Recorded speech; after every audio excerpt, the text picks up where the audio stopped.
Alrighty guys, welcome to the semi-finals, joined by, this is Gus DeGiorgio, joined by Mark Robertson. Hello there, Gussie. How have you been since the last hour we've been on? Sorry, say that again. How have you been since the last hour we've been on? Yeah, good. I got some food, had a couple darts. Those are smokes? Yes. Alright. Yeah, ready for these two cracking matches. Yeah, well, we covered a lot of stuff around the tournament, the venues and rooms and the tables and everything last time. We had 4 matches going on. Now I think we'll focus heavily on these actual matches. So this is a beautiful one of two fighters of the game. Not known for monstrous rack running or precision white ball, but just good fight, good fight. Yeah, you don't really quite know when you've got these two guys beat. I mean, they'll always hang in there, these two. What's your predictions on this one here? Well, these two are actually I think from even like the last 16, I think I mentioned these two. Definitely from the quarters I did, but now they're playing each other. So on current form, you're gonna have to go with Barney. But this is a new match, so I'm gonna go Barney 9-7. Yeah, I'd agree on current form. Andy's playing the better of the two, but we all know what can change in 8-ball from match to match. Form can come and go just at a flip of a switch, and if anyone can flip that switch, Mick's very good at that. So he's got an almighty battle in him here against Andy. So it's going to be a really good one to watch. And on the other table, it's just about to get started. The two WA boys. So it is guaranteed that there will be a WA player in the final. That's a good call there. Thanks, Gussie. Yeah. That's what I wrote that one over lunch. Yeah. I scripted it. And I thought, this is an interesting fact that people might not know. Who's your pick for the Stone Ben Foster? Yeah, you know what? I'm going to go with Stone. I'm going to go with Stone too. Playing good, isn't he? Yeah. I like Stone. I'm going to go a similar score. I'm going to go 9-7. Yeah, I think it's going to be a close one up there. I think Stone's been playing well. He took out. Was it Black still on? One. Yeah, that's close. Is there an overhead or something, Dan? We can get it for Black. See if the Black's into the middle. If it's not on here, I think he has to play this red bottom right and try and go into it again. I don't think that's on.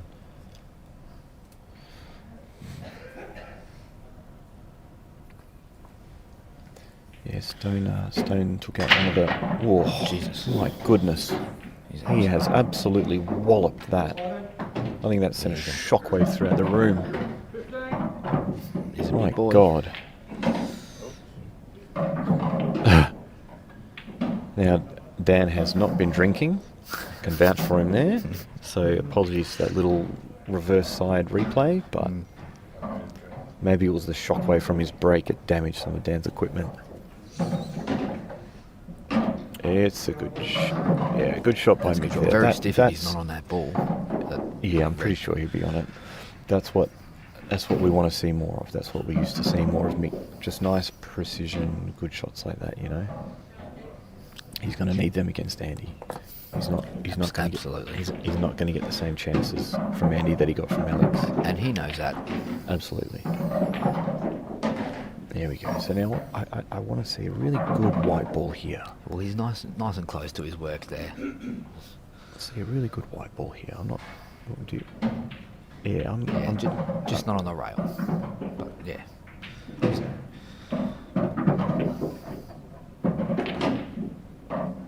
And that looks perfect. There we go. Yep. That's what we're used to seeing. See, in the Alex match, he was maybe under-hitting that, then having to play the white off 3 rails, then accidentally cannoning a yellow. Yep. That's the stuff we want to see. So the semi-finals is an interesting. It's the one where it's like in footy, the preliminary finals. It's the big match. You don't want to go out in a prelim, or the equivalent semi-final. You want to make that final.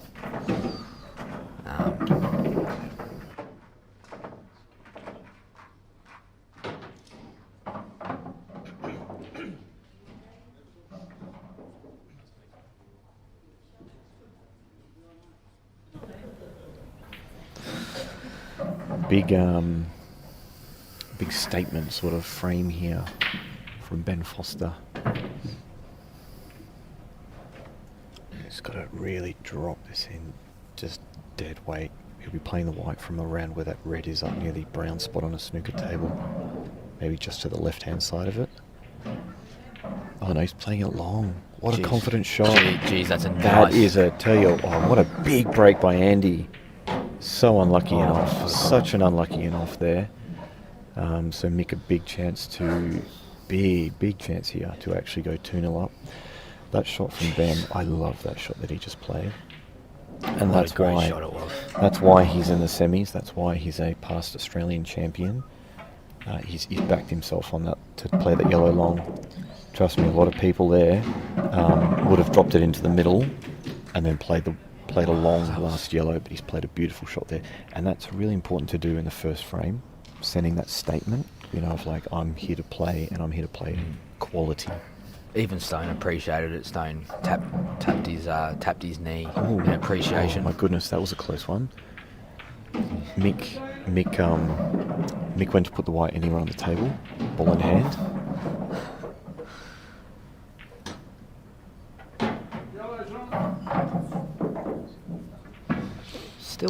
There's still work here. He's got that yellow next to the black on the left-hand side of the table. He's pushed that yellow into a good spot, that one near the middle of the table. Now, that's handy. I feel like it's all about this shot. I'm not sure exactly.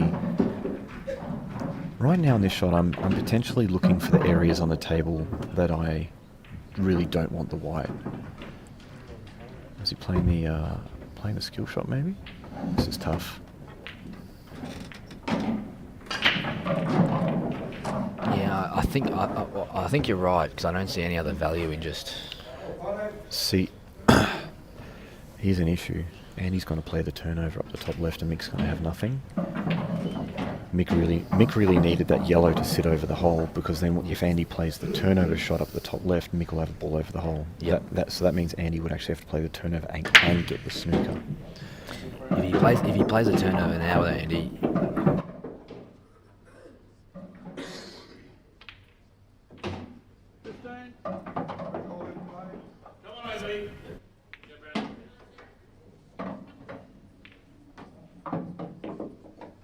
So that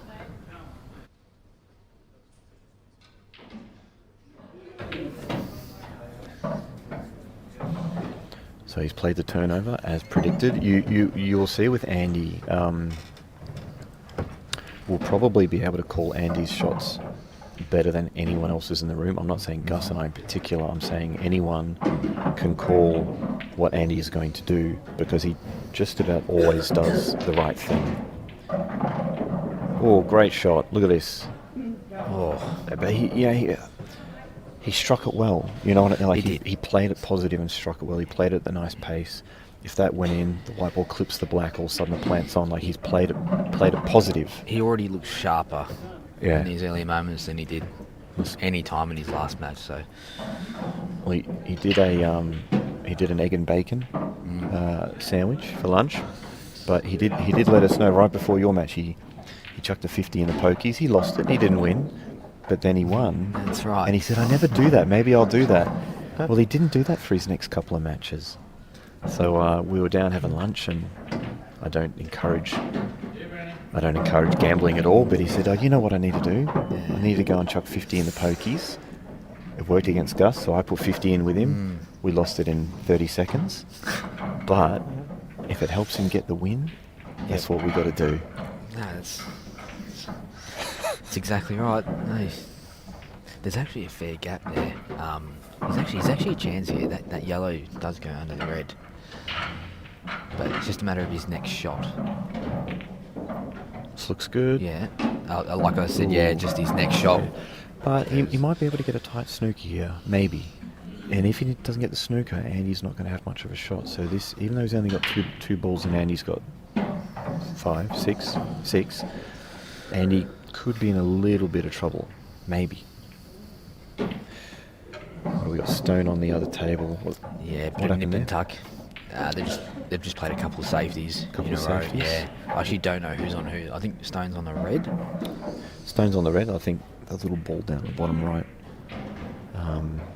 Yep, that sort of nominates their colour. I've only just noticed that. So Stone's on reds, and he doesn't have much of a shot here. Yeah, I don't mind that shot from me. Yeah, that's fine. I mean, they plant as well. So Yeah, it puts him in a little bit of a dangerous spot. So you'll see Andy just play something a little bit more safe here, I think. Like if he leaves the white down in the bottom right area, I'd be looking to leave the white down in the bottom right-hand area, and that doesn't leave Mick very many options. yeah, I'll just clip off this red. Well, he could double this over and get the white to the top left. Yeah, I also like that shot. And you see how good That's a good Andy shot. is. You see how good Andy is at these shots. He's going to be really clean. As far as safeties go and stuff like that, Andy might even be the best in the room at them. Just like good clean safeties. He's very, very good.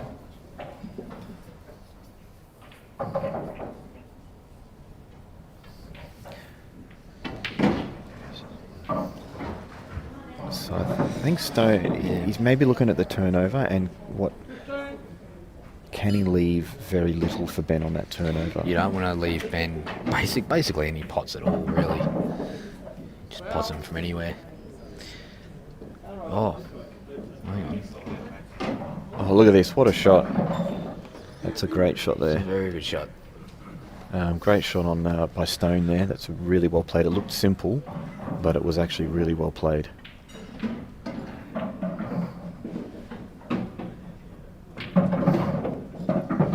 So Ben's got a tricky escape to get out from here. Absolutely. Might even have to just go a few rails here. There's no safeties, is there? Maybe up the top if you get a little bit lucky. Oh, Barney's stuck to the 8 there. Well, this is tricky. Yeah, This is yeah. left-handed. This might be Oh, alright. look Look at at that. this shot. Great shot.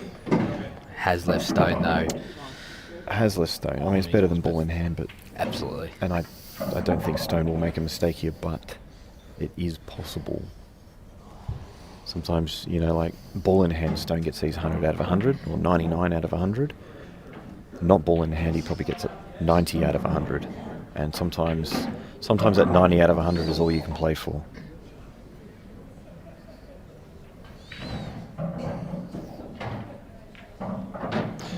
Yes. Yep.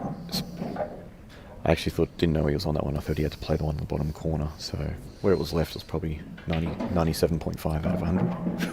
Uh-huh. Nothing. Talking numbers that went straight over your head.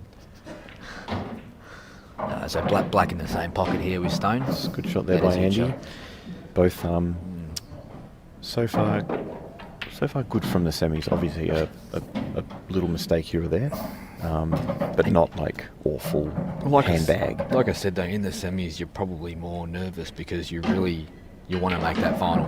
Underhit that one a little bit there by Stone. He'll still be fine. Yes, I don't know about you, but I personally find that the semis is the most amount of pressure, because you sort of feel like you've ran so far, you beat so many good players, and to lose in the semis, it just gets forgotten about very quickly, and you're not in the big dance. You know? Exactly. I fully agree. Like making a final it's a special moment. You're the last two men standing. That shot by Stone. So that shot by Stone ended up winning him the frame there. Very important shots those. That's about perfect for Andy. Yep. You still want to get close to this 8 though. You do. Is this top left or is it like bottom right? No, I'm going bottom right. Yeah. For this one. I want to avoid the rails as much as possible. Are you playing it off 2? No, I'm just a bit of bottom right and screwing it straight back. Can you get close to your work if you're just going off one rail? Yeah, though? you can. Yes. Is it too thin? Like that. Oh, there you go. All that's right, exactly how I would have played it too. That's exactly how you would have want to have played it, and how you hope you would play it. Gus, I think you would have gone another 3 inches further and been dead straight. Now it's still missable. It's still missable. Not from the lion. Not from the lion. He's just got no weaknesses. I've got a feeling. He's just. You're right. I don't think Andy has any weakness. You know what his weakness was? Yeah. The cut break. And now he's hitting it in the front ball, and it turns out he's got a sledgehammer break. He is a very complete player. And they're both taking an early. I think. Both an early toilet break. I think we've got a great match on our hands. This Andy Mick one. I think there's a different presence about Mick. Andy's doing Andy things, and I actually think Andy is going to lift Mick unintentionally. Yeah. From how Mick played in his last match, I think Andy's actually going to lift Mick a bit, because he has to. Like Mick has to lift. Well, Mick knows Andy is not going to go anywhere. Never. Mick's like so experienced.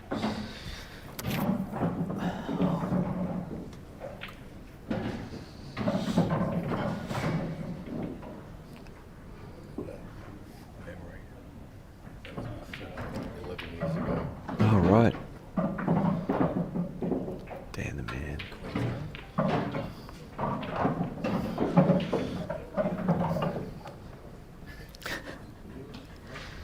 So Stone here. Is this Work off the to do break? here. I believe it is off the break. Yes. Off Stone. Did Stone break first? I'd be guessing now. I don't know. Right. But yeah, I did miss that. All right. So I don't know if he's on a colour yet or not. So we'll wait. Okay. So reds.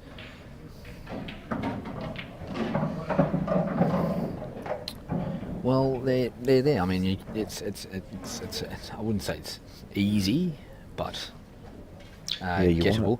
Actually, I've just found the route here. So he's going to pot this red bottom left, come up to the top, take that red that's at the balk line, and then that red in the middle of the red and the yellow on the right hand side rail, and then the red into the right middle and black bottom right. Correct. That'll be and that was really important for him to land at least straight on that. If he underhit that by a foot or so, he's going to be on the wrong side of that red, and then that's just going to snowball out of control. But he's hit that really well. I see Stone's gone for the same hairstyle as you and me, Gussie. It's a fair mullet, isn't it? I think he's been working on that for a while, Stone. It's very impressive. And even there, like a little shot like that, I'll just point out a little detail. It was very important that he landed either straight or just off straight. So now the white is naturally going to sort of float down towards that yellow, which will leave him the correct angle. If he just sort of got down and stunned that in and was slightly on the wrong side, the out becomes significantly harder. Tough pot though, this one still. Needs some good queuing.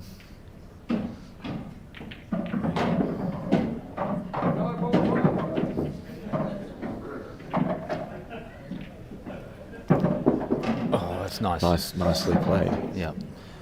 So if he pot that clean, he'd be actually straight on this red, meaning that he'll have a dead straight black. Because he potted off the right-hand jaw, the white just nudged over to the on the screen the right a little bit, but it should still be fine.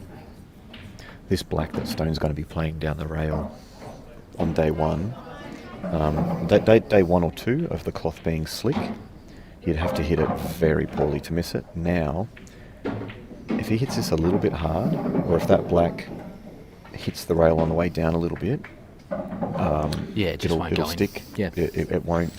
It'll hit the jaws and slightly rock back instead of rock in. Even if you catch one of the hairs. Yeah. It's not an easy shot. Just the pace. You can't hit it too hard.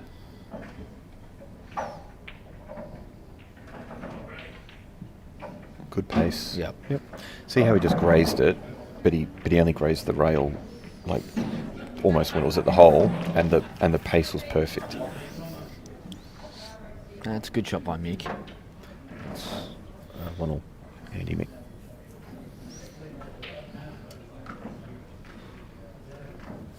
You should see the setup we've got here. Oh, it's goodness. It's amazing, isn't it? Dan the man, you have done well. Feeling like a professional commentator. Do you get called to go overseas, Dan, to do this stuff? Almost. Yeah. Well, you should. This is. It's actually, it's really comfortable here. I have it with the. I'm just going to read some of these comments, see if there's anything interesting.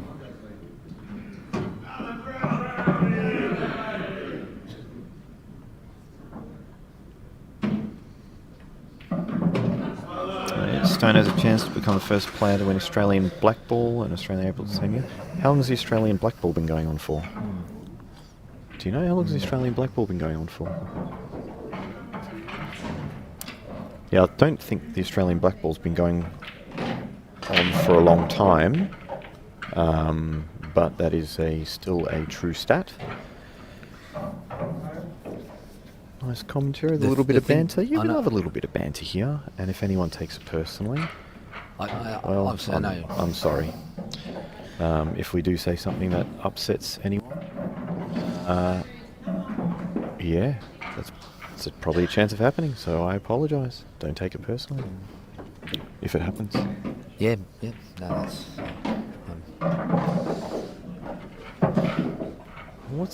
What do we got going on here? So on all here of a for sudden, Reds? Barney made it a little bit messy, and there was a couple good safeties actually by both players. Now Mick at the table looks like he's going to have a bit of a go.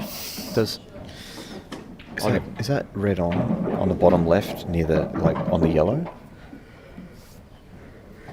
Hard to tell from this angle. Could we get an overview down on table 1, section 17, and enhance?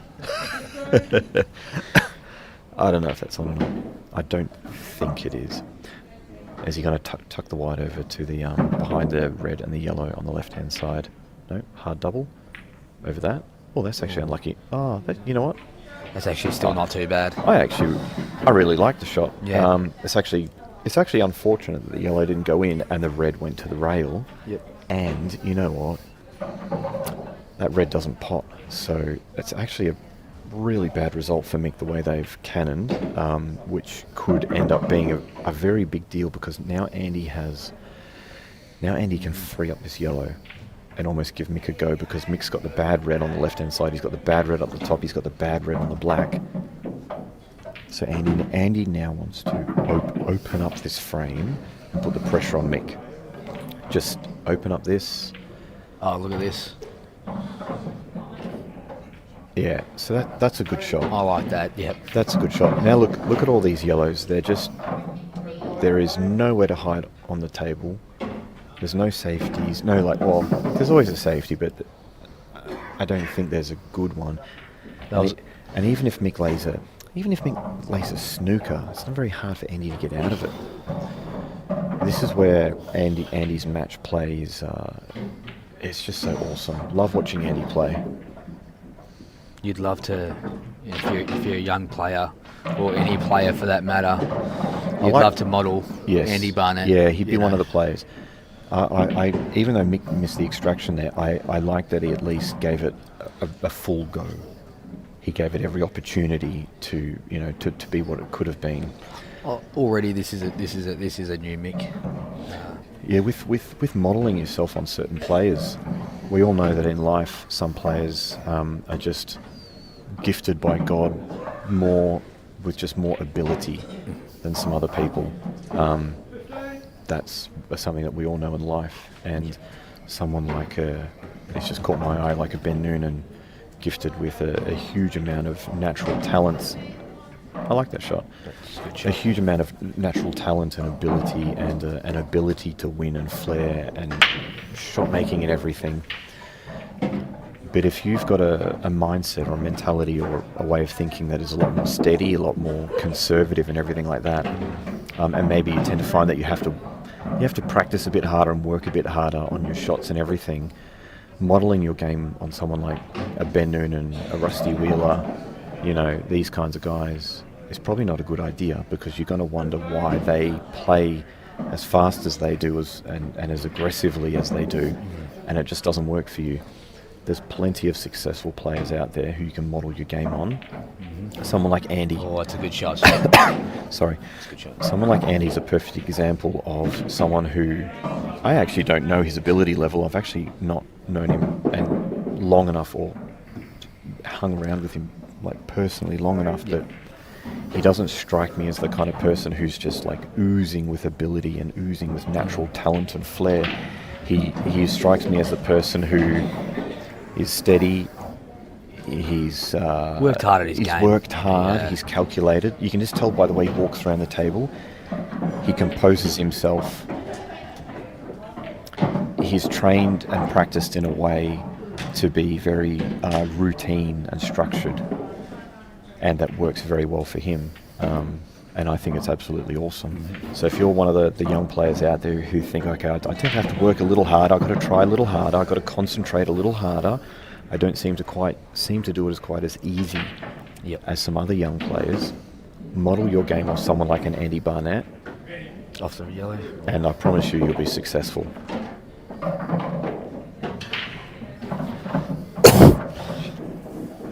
Benny Foster over here, you think should mop up these yellows. They're all there. A few to control the white ball.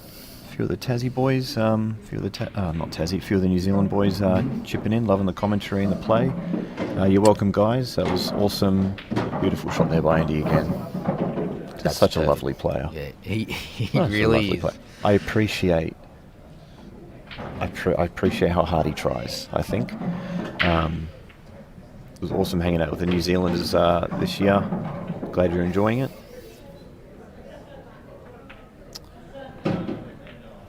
The head-to-head with Stone and Ben in 8-ball from Jamo. Well, Jamo, I could only imagine Ben's ahead.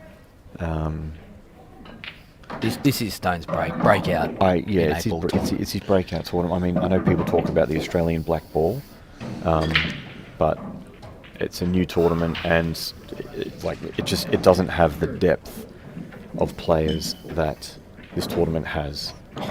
This tournament literally has probably 40 of the best 50 players in the country. The black ball is a growing event, and I'm sure it's going to grow in quality and prestige, but for now, if he would win this, I'm sure this would top his list. And Ben's older, and Ben has been one of the best players in the country for maybe 5 years now, so I can only imagine that Ben would have the edge in the head-to-head. In 8-ball, doesn't matter if it's black ball, you name it. This tournament right here, this is the one. You're always going to be known as an Australian 8-ball champion. This is the one you want. This is the one. All the big guns and all the Western Nationals when that was on, and all them, they're all lovely, they're all nice, they're incredibly hard to win. you could even argue they're harder to win than this. And this is how hard it is to win, you know, like I'm going to pump up your, well, it's going to be a compliment, but this is how hard it is to win where you got someone like Mark, who, you know, you've won the one. I don't know Thank how God. you know, but that's someone who is one of the greatest of all time, you know. That just shows how hard it is to win, that you've only got the one of them. I know you would like another one, but I would like another one. I'm very happy with the one though. But there's there's only a few guys who have won more than one. It's really hard to win, and it's getting significantly harder to win as the years go on. Yeah. So very good out. So far, the Ben and Stone match seems very clean. Well, there's been the quality so far in both semis. I haven't really seen any errors, any unforced errors. There's been some mistakes, but not handbag, like not ones where we've left our mouth, ones where we left our mouth open. What was that? Yeah, there's been some errors, but we can't expect these guys to play perfect. At the end of the day, everyone in Australia. Yeah, see, I like this. I like this. Give it a good go. Whether it comes out good or bad, you're at least fully committing to it and giving the shot everything that it can be. Sometimes you've got to give luck a chance. Yeah. I often, over many years, wondered why Rusty kept getting so lucky. Yeah. How does this guy get so every time he goes for an extraction, for one, he's very good at extractions, but let's say he misses the extraction. The white then goes off 2 more rails, clips another one half ball, and opens up another dead ball that he hasn't.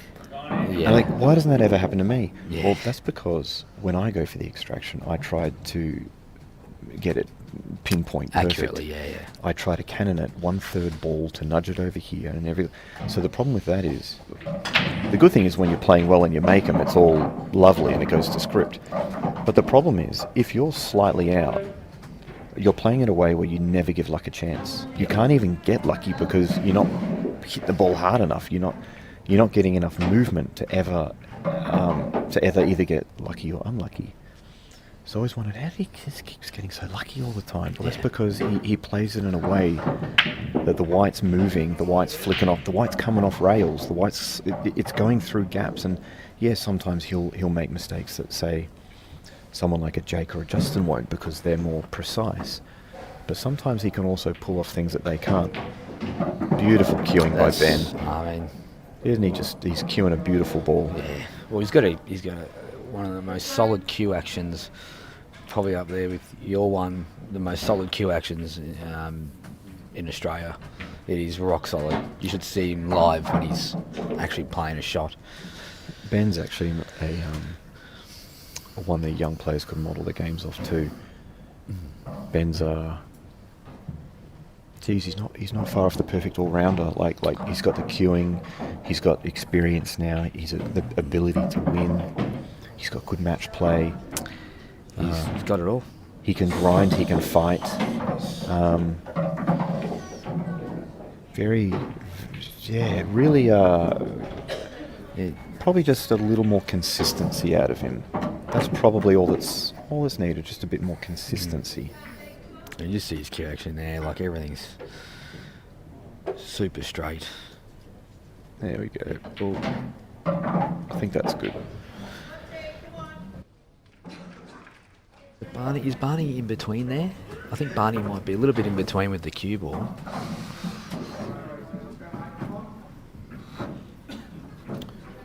Mark, the security camera you installed, which spies on my neighbour, isn't working so well. Jammer, you gotta put the camera in stealth perv mode. Have you got the camera in stealth perv mode with infrared and X-ray vision? Remember to enable all those options. I told you Barney went in between with the cue ball there, and in turn missed that pot. So Mick looks a little bit more up and about now. Oh, great shot! Great shot! Look at that. And he's got a good white. Yeah. What a shot. That was absolutely phenomenal. Look at Ben. Oh, he's not happy. He's not happy. Jeez, he's... Yeah, look, Nah, he's that's a shaking big his head. that's a big deal. That one. Let's watch this. Watch this. Oh. Oh, he flicked every ball Look on at the that. table. He flicked everything. He promoted every ball and left it safe.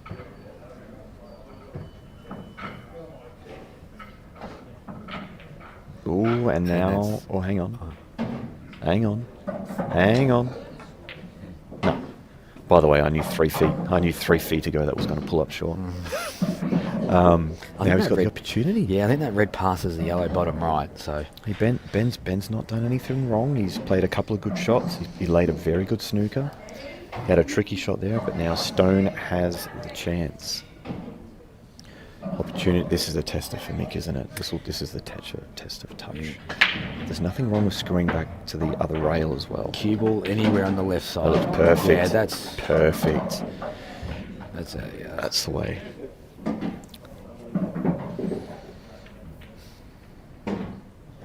I was gonna. Yep.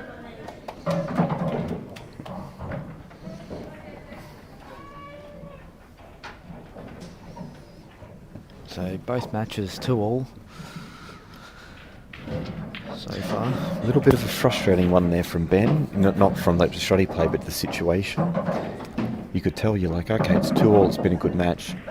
I've got him snookered. I'm going to get my easy 5-ball tap-in victory lap for this frame, and then all of a sudden 6 seconds later you're in trouble. Yep. And now you're sitting there. Well, he's got a fair bit of angle on this stone, so these balls are actually very tricky. A lot of these have been missed. That's in.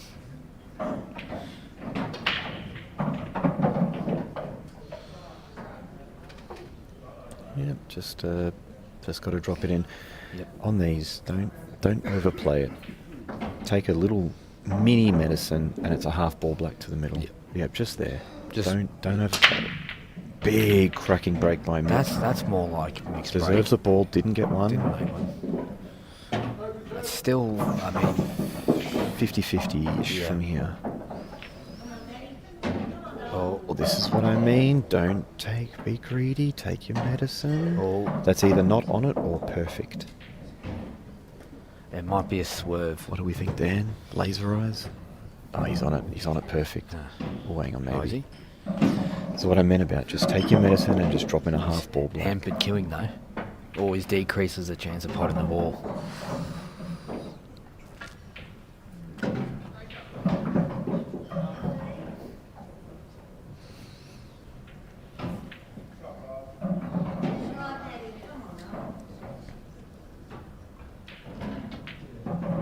Oh, see that together. Great shot. Very, very good there. Jeez, he's feeling good though, Stone, isn't he? Yeah, it's He's, all working, isn't it? You know, It's just- it might be Stone's time. Might be Stone's time. Great young player. Would love to see any of these 4 players win. Oh, Barney. I knew that wasn't going in. This is the one. This is from Brendan.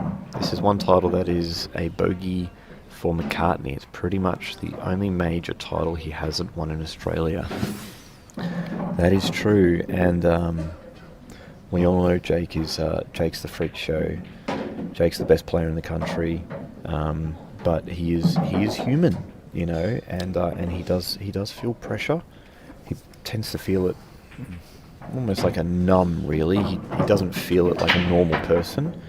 He's one of those people where one of his gifts is ability under pressure is incredibly high, but he still does feel it, and this is one of those ones that the longer it, no doubt he'll win one eventually, but the longer it takes for him to win it, the harder it's going to be, and everyone is getting better, and the conditions now on these Supremes, on these cloth, and these rules, we've not fully adapted yet, but from the top down, it's filtering down, and we're getting very, very used to it. So these things are only going to get harder and harder to win.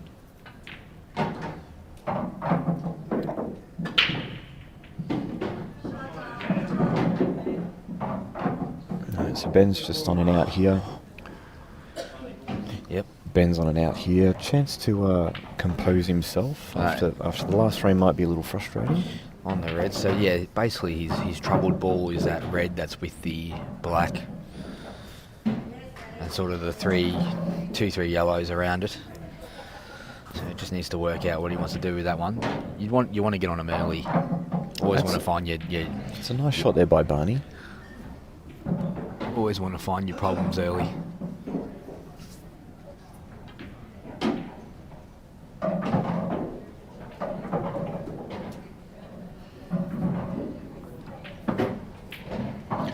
Does Ben just kind of screw back into the black now and try and open them up a little bit?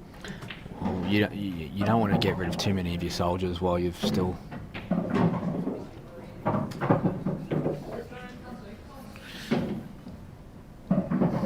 I'd be screwing into the black like half flicking the yellow. Half ball on the left-hand side.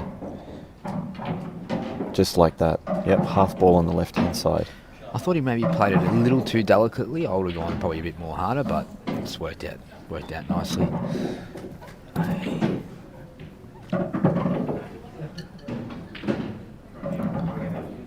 Thank you very much, Jamo. Good generous man as always.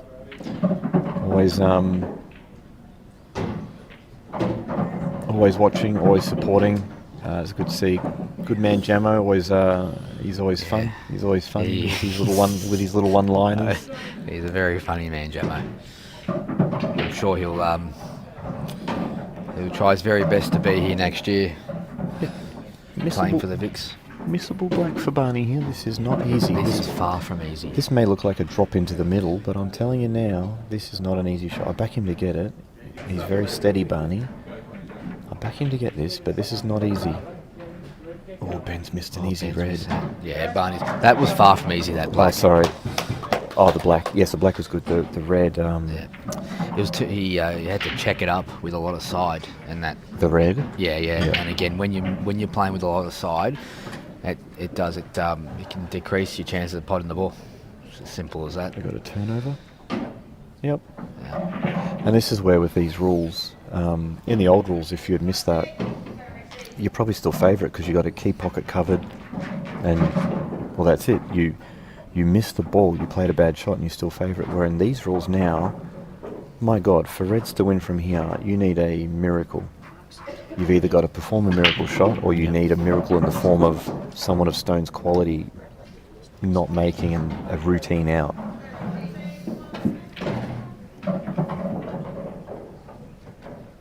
Oh, geez, that wasn't far off, actually. Oh, he's nudged those 2 yellows together. He's nudged them together. Are they on? Oh, never mind. Yeah, that's ball in hand. I know it's ball in hand. I actually didn't know it was ball in hand. Oh, you didn't know. I thought maybe they weren't on.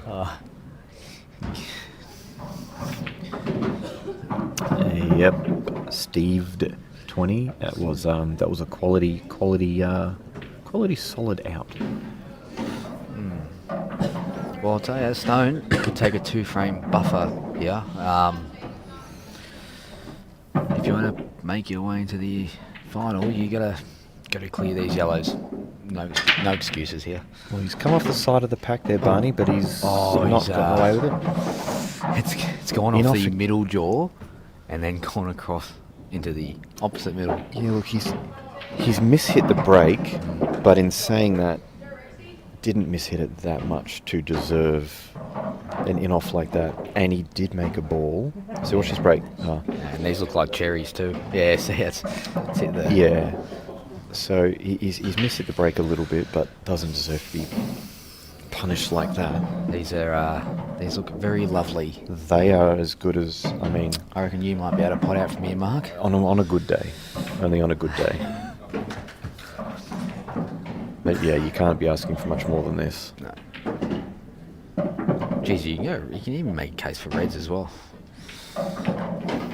Oh. Well, no, that's okay. He can drift down now. Yellow into the right middle and just drift the white down. Stone just mopping these up. Can't. He doesn't really miss when the balls are there, Stone. No. He mops them up. Can't really see any issues here for Stone. Just pretty solid, isn't he? maybe a little bit thin on this yellow to the bottom right, but I think he can even take the yellow to the top left. just doesn't want to land on the wrong side of things. I think it's just a tad thin. I think it's a little bit thin. Does he pot it and play the yellow to right middle? Oh no, he could get into it nicely. Even that was important not to overhit that or underhit that, because all of a sudden you're having the yellow in the middle's going to have a fair bit of distance. Geez, that Ooh, what's he done? No. What happened? Don't actually know what happened there. He's just missed the putt. I kind of... He tried to. Yeah, I think he tried to pinch the pocket. Right, I sort of tuned out a little bit on mixed table just watching Stones. He tried to. He tried that. That could be a big moment. He tried to pinch the pocket. Once we see the replay, I think that's what happened, because I did see it.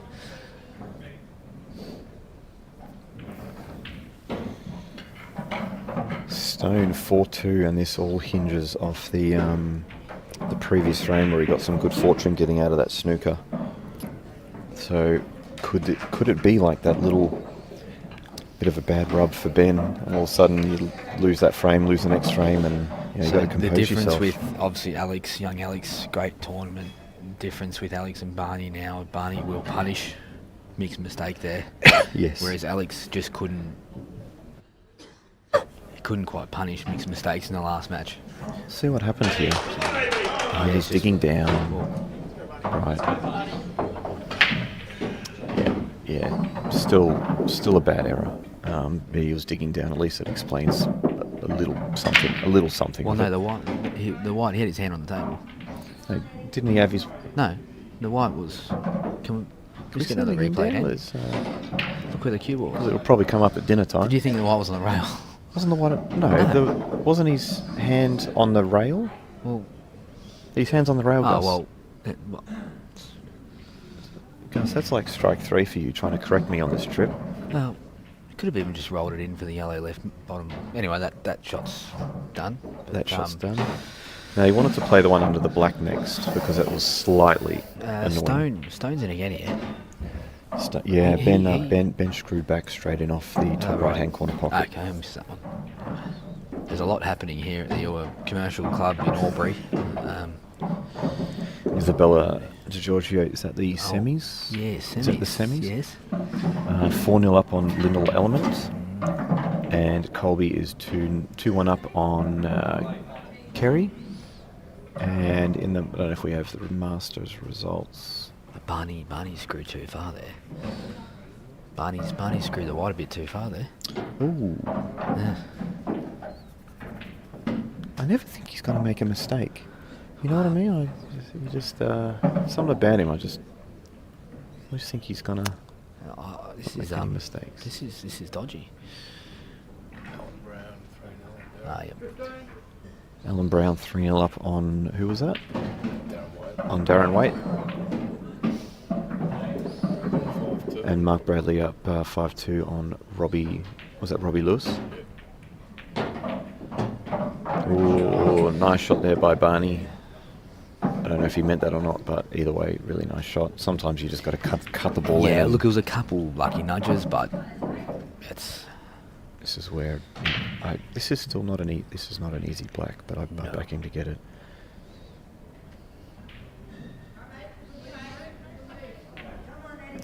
Yeah, this is where Alex just wasn't punishing like this, was he? Yeah. So Mick will just have to do a quick reset. Yep. Well, I thought he missed that for some reason. Yeah. There he is.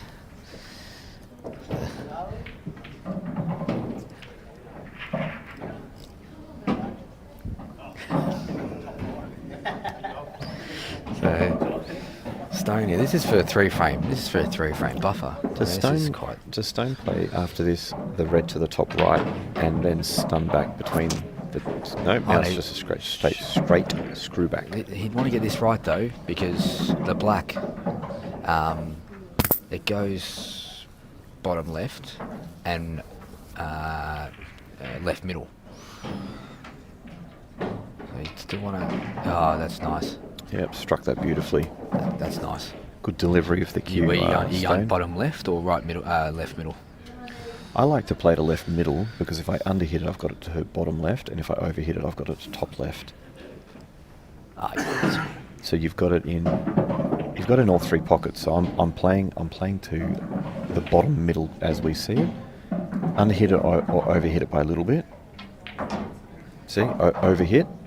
And yes. it's perfectly fine. Yeah. If you think about that 1 foot area there, there's actually no spot there that you don't have a shot. That's if the black goes to the bottom left.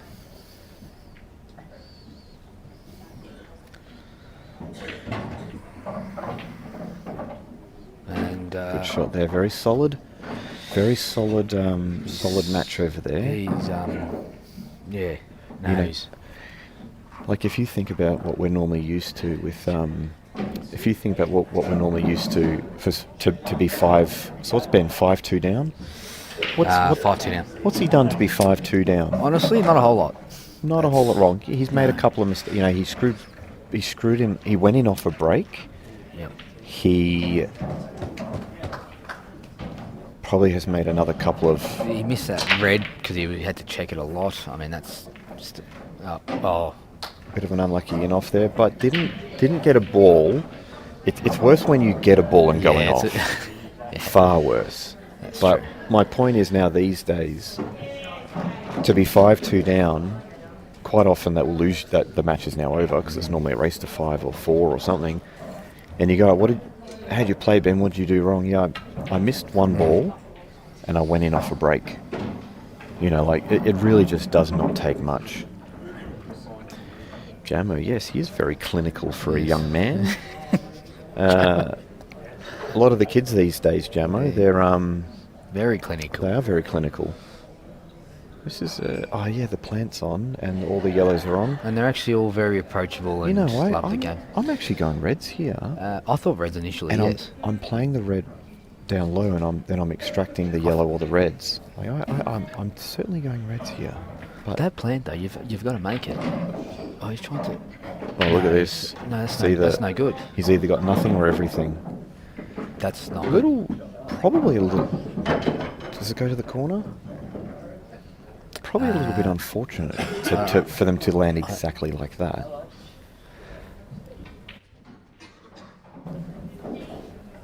Yeah, probably a bit unfortunate for them to land like that.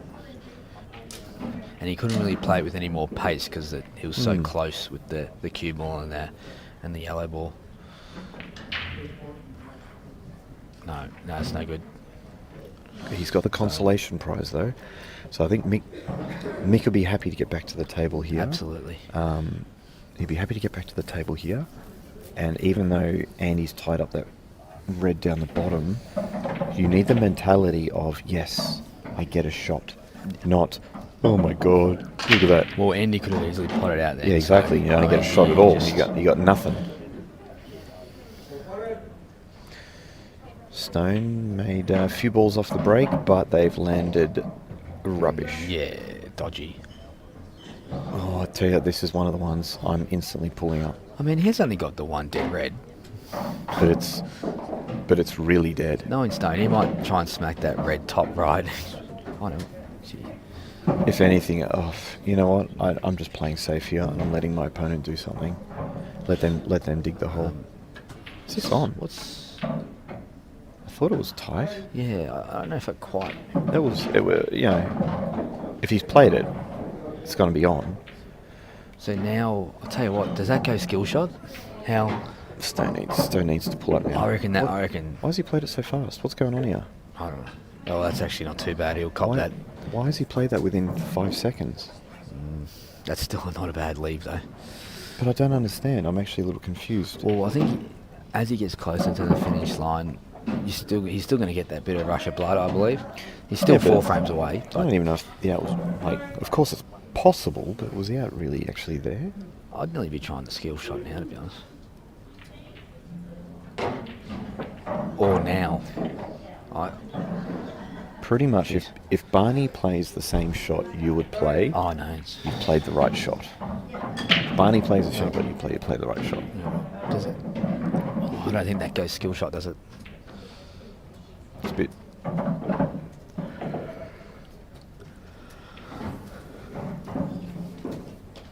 It's a little bit awkward. Just where the red is. Sort of like double kiss jam in. Yeah, that's it. Didn't quite. Yeah. Hey, chance for Mickey though. It's a big chance actually. The hardest shot should be this opening one. I'd pot the ball that's on the rail and just follow through, because then you got the red to the left middle. Or you could even take the yellow, the red in the middle of those yellows as well. The red in the middle of the reds. I actually feel like the one on the rail is slightly easier.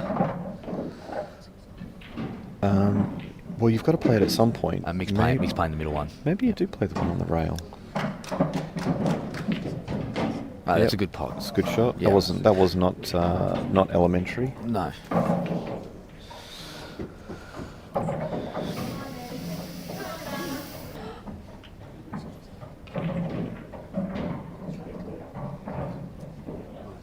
Thank you, Clinton, for the little donation there. Much appreciated. All the little donations add up. It's not you don't have to get the 50s out. You don't have to get the 20s out. You don't even have to get the 10s out.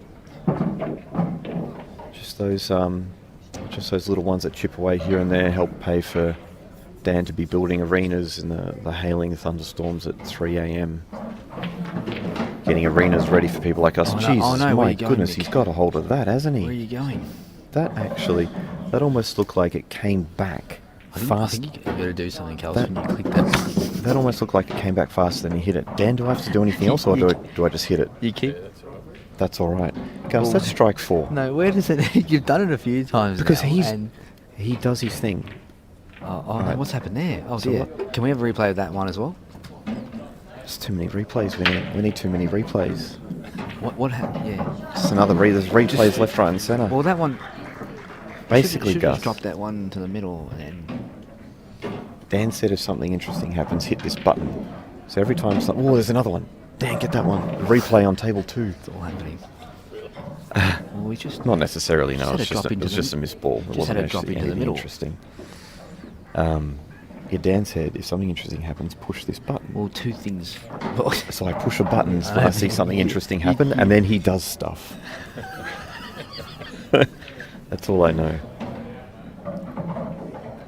But 3 things happen all at the same time there, so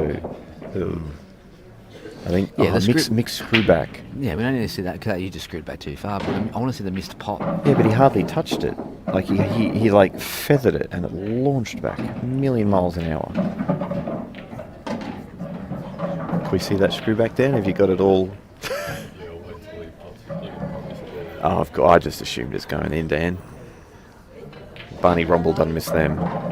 Let's see this. Let's see this screw back. Watch this. Yeah. Feather. Yeah. Look at that. He tried to even use his hand and fist. It's like he actually threatened the white then. If you keep coming back, it's going to be trouble. So Stone actually got lucky there. He's missed a pot to the right top, and the yellow's gone in the jaws, and forced Ben to play that skill shot. Ben probably wasn't potting out anyway, so it's probably not a bad thing. But I think Ben would have liked the white tight on that top rail though. And also, if the red was just out a little bit more, just blocking that pocket, it may not mean anything, but later on, you never know, it could be handy.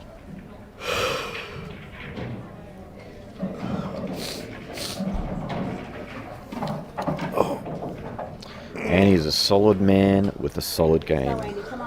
Absolutely. He's absolutely. You just reliable Andy. Yeah, I always thought Andy was just a lovable, cuddly guy, and then I played him in a final recently, and the fangs and the claws, and the warrior. Oh, he's gone back to the cup break. Well, why would he do that? The only reason I don't mind that now, I'll explain what I don't mind about it. But anyway, he's on the table. He's anything but a lovable guy. He's ruthless. What I don't mind about that is just just working out what happened there. What happened? What happened on table 2, Dan? Replay. Push the button. No, you button pushed. But I don't know how to do all the dials and stuff. You should. You work with technology. Oh, right. I crawl through roofs, pulling cable through, just A to B, you know that. And A to B. can't remember what I was saying. So what I don't mind about that is Andy was a little bit frustrated that he's had some unlucky in-offs. And so he's thought, you know what, I'm just going to do this where I can't go in-off. Now the thing I don't like about it is Andy's break has been walloping. The games have been open, and he's 5-2 up. That's why I wouldn't have changed anything, because even though I've done some in-offs, I'm still 5-2 up. So I wouldn't want to change the shift of flow in the match.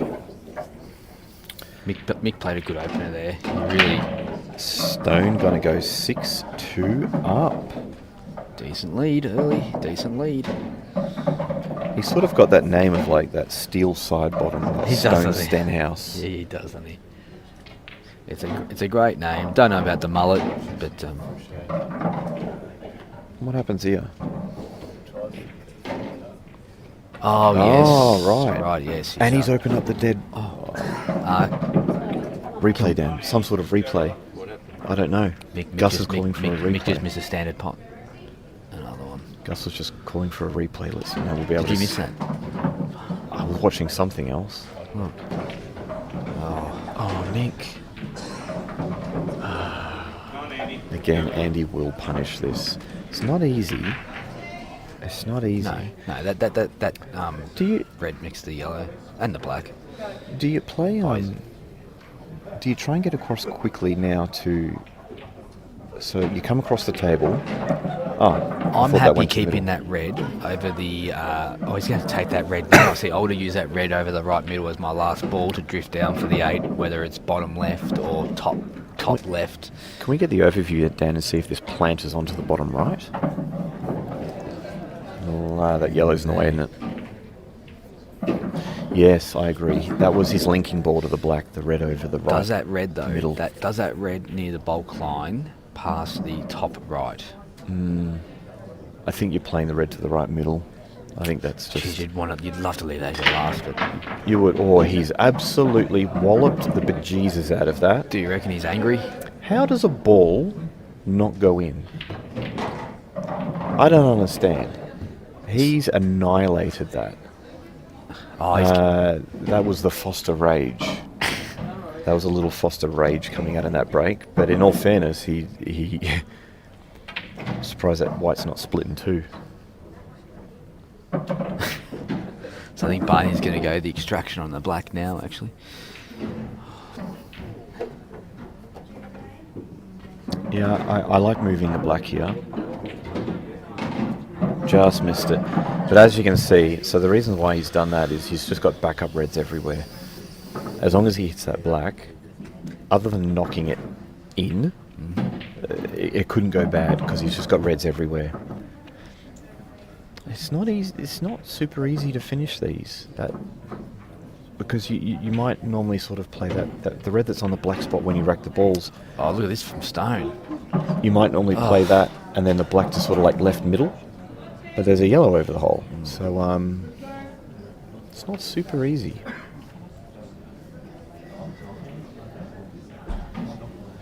This is a big frame. I think if he gets these 6-2. Yeah, 6-2 with Mick having a chance. Yeah, they were.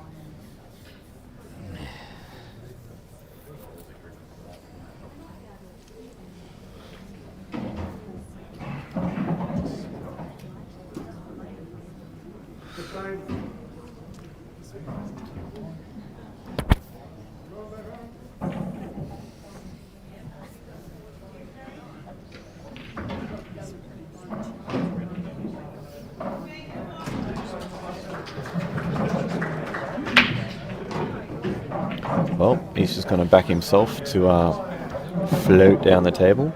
Tell you what though, this maybe pot, played off two, like this Barney's red, right top right. Right hand Yeah, running. Yeah. Yeah. And then you're travelling down the correct line of the shot for like a half ball red. I like it. What was that? I like it. Oh, I didn't understand what you said. No. All of a sudden, adopted an accent. That's it. So now that's what I said. So now he's travelling down the line of the table of a half ball red. That's perfect. That's pretty spot on where you'd want it, yeah.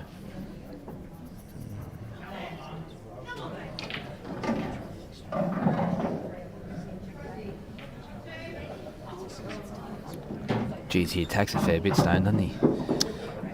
Yeah. If you can pull it off, go for it.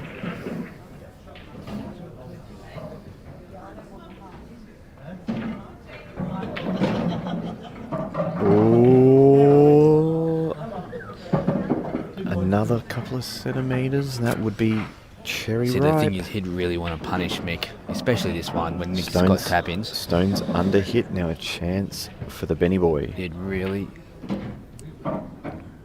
Yeah. It's good. Great shot. Yeah, he's roared. Oh, yeah, He's roared like a lion, you know, sitting on top of, you know, like that's like a Mufasa. Yeah. That's like a Mufasa moment. I tell you, he's a lion. Actually, this man. I It does. know That give me a little bit of goosebumps. chills too. It's like in ancient times. You want this guy carrying the battle axe, doing the roar, holding the severed head of the opponents. Big shot here. This is a really big shot. He just can't afford many more mistakes, Ben.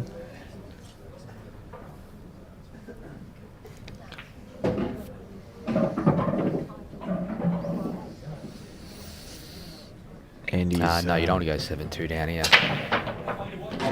Oh, that's a good break by Mick. Well, I thought he hit it well. I'm not sure what's happened. Oh yeah, I thought they were having a quick break. Yellows? Mark? I I like yellows. Is it 6-2 or 7-2? No, it's 6-2. 6-2. Yeah.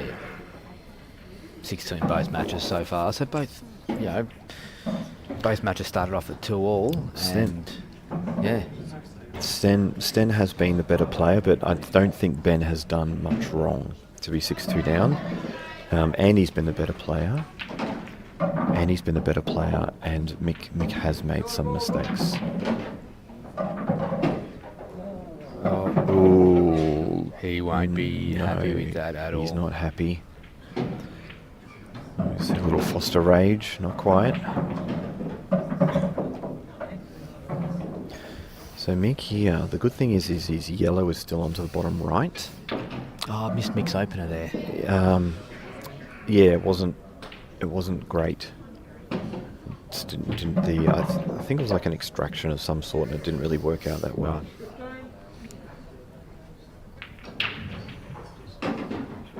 Yeah, good shot there.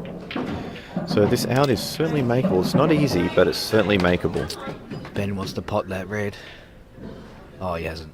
No, not happy. Oh, no, he's...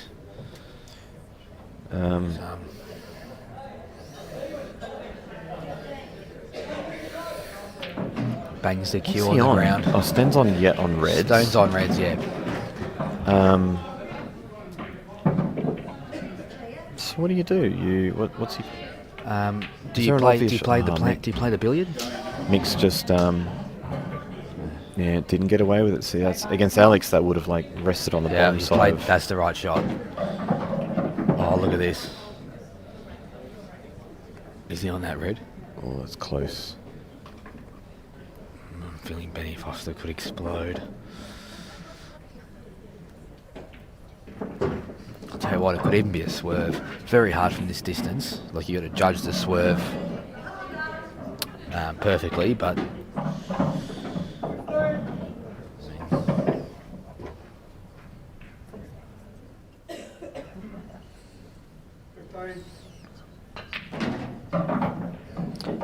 did Barney go to play into those?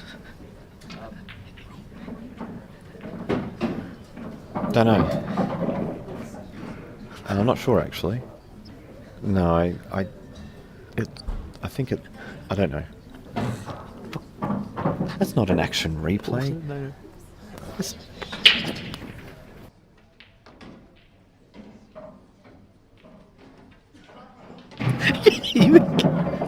think.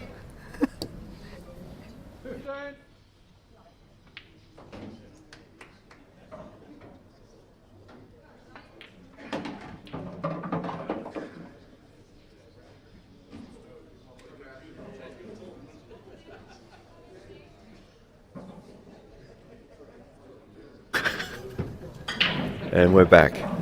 Gus just had to compose himself for a moment there. Oh, I'll tell you what, he's... Benny not happy. Oh, hang on. Oh my goodness. What's happened here? I feel a little bit of luck should be on Ben's side just to square it up a little bit. I think if you want to go by... I mean, there's been a slight run in the favour of Stone, but I mean, you get... Ben's been around a long time, you get that. Ben's made some mistakes and he's had some chances. Yeah. But it's starting to be good. Oh, is this going to pick the gap? This has picked the gap. Oh my god. I want to see Ben's face. Oh, if this is on, there's just a volcano going off in Ben's head. Again, it's going to be a swerve at worst.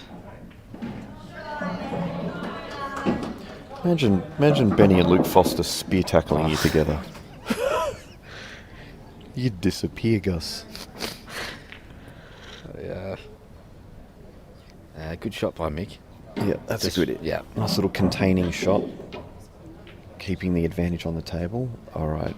This is Ben's opportunity now. Although Luke did smile at me earlier on in the day, which was nice to get a smile from Lukey. I got a smile the other day too. I don't know if it was at me or if he was just thinking about something that made him happy. But I'll take it. Right, and he's lobbed one of his soldiers down into... Oh, this is good. Yeah. Oh, that's perfect. If that red's on, that's great. And it's smothered the yellow. So this is a battle of... Yellows are certainly favourites because there's 5. Yellows are at the table and they have a better control of that black area. Yeah, that's a good shot. A key thing to do in these rules with the safety battles, if people aren't really too sure where they want to position the balls on the table, which we're all still learning, is to keep it tight white, and that's what Mick's done there. Oh, look at this for a shot. Nice shot again by Stone. Keeping a tight white just limits the options of the opponent a lot. So he's not tried to pot that. That's a... Jeez. I love pushing this replay button. Sorry. Yeah, but then you I don't want to do know the if he other meant stuff that. after. I want to see Barney's shot again. If he meant that, which I think is a good chance, that is a really, really clever shot. I love that. Like if Barney's meant this, which I do think he meant. Oh, bad shot by Mick, giving ball in hand. That's what you don't want. Obviously. Mick reckons. Yep. So Mick's actually called a foul on himself there, guys. For some reason, Dan wants to see an action replay of Ben's safety shot. Look at this shot. Look at this shot by Barney. Was that the replay? Oh, that's a shame, Dan. All right. So what he's trying to do is hit this really thin, and then run off that yellow, and play the safety. I think he's meant that. Or to do something very, very close to that. And that was good sportsmanship there by Mick. Called the foul on himself, by the way, in that last shot.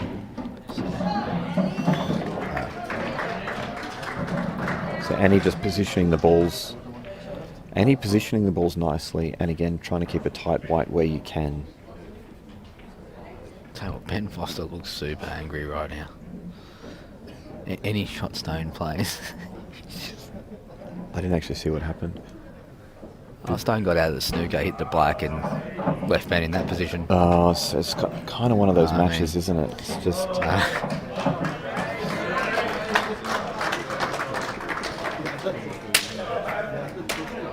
Alan Brown through to the final. He's one of the, always going to be one of the favourites in the Yeah. over 50s event. Alan Brown, he could probably play in the open side still. Absolutely. Brownie could play in the open team. Not a doubt there. Great shot by Ben. Shot by Ben. Great shot. That's another action replay right there. That's another action replay we've got coming up. Stone Stenhouse versus Ben Foster. Action replay time. I love just hitting the button. We've got this big replay button right in front of us. It's just too juicy to hit. It's really easy. I press it, and then Dan does all this work. It's amazing how Barney's turned his frame, though, sort of around, isn't it? One shot at a time, one little step at a time. Mick still has got the 8 ball, though, tied up, which is... Notice every time Mick comes to the table, the... my goodness, imagine that. Ben would have... if he knocked that in, everyone run for cover. That would have been... It's even still landed. It's a bit awkward. Yeah, it is. Ben's just going to put in another snooker here, though. The bottom yellow down to the bottom right here. He'll just... I think it's as easy as you say. Like, that's probably what he'll do, but I don't think it's as... Like, it can go wrong. If you hit that slightly wrong. I think he's got it, but only maybe just. So again, a tight white and promotion. Andy has played this frame to a treat. This is a lesson on how to play tactics in these rules. If people think there are no tactics in these rules, watch this frame and watch how beautifully Andy has played this so far. But he does want to work towards that 8 ball. But now he can. Now he's only one shot away from opening that up and like making the out. Reds can now end the game. Yeah. Still not easy, but they can. So now that basically changes the shot selection that yellows have. So far in this frame, it feels like Mick hasn't really gotten anywhere where Andy has. I feel like Andy's moving forward in this frame. Still difficult, very difficult. Mick really needs to get that yellow that's like the top left on the side rail. He needs to get that into play. That'll be what he's looking at doing, I'm sure, as soon as possible. And he's trying to... I think Andy tried to hit that thinner, and he tried to free up the blacks. Now this Mick's got a chance. Mick can play the skill. Mick can play the turnover shot here, though. This bottom left situation, flick off the yellow, and pot the red. Yep. So, Yeah. yeah. So because Andy mishit that shot, he's going to get punished heavily. Now, within one little bit of a loose shot by Andy, yellows have gone quite strong favourites.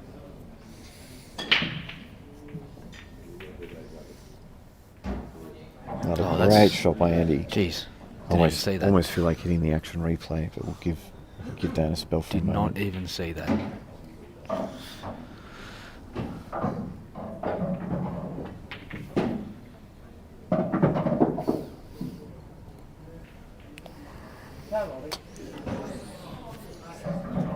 Actually, I haven't read these chats for a while. Let me have a little look. You've been sleeping the last half an hour. I haven't. I've been sleep talking.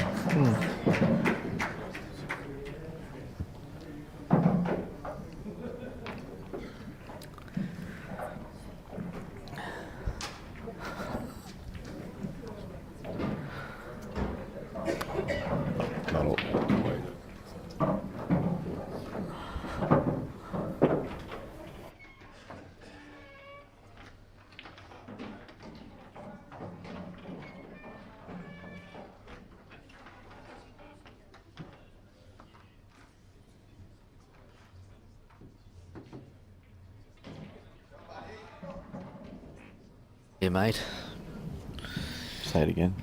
Solid. How are you, mate? Miss you being here.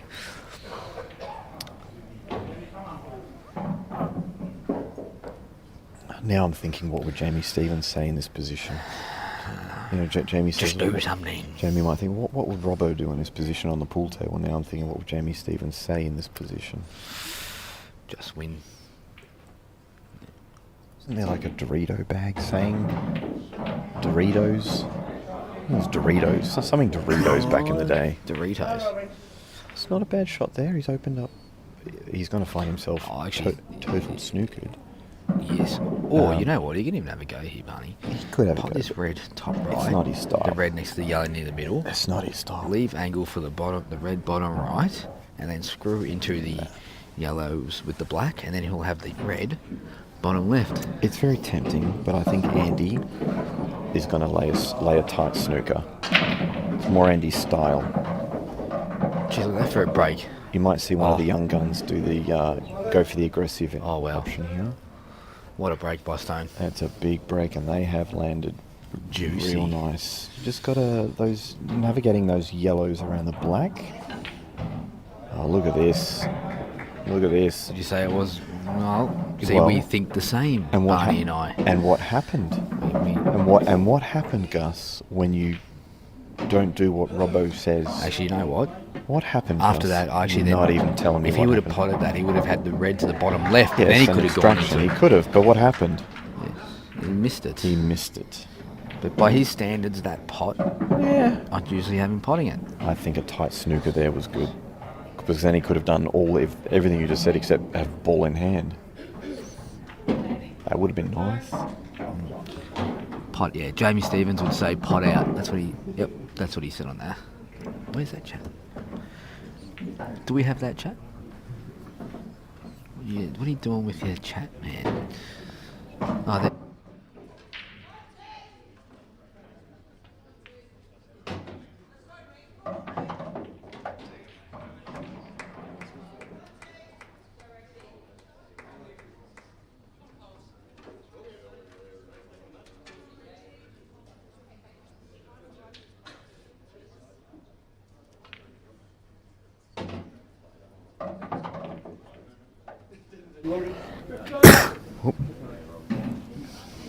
Even I would snooker.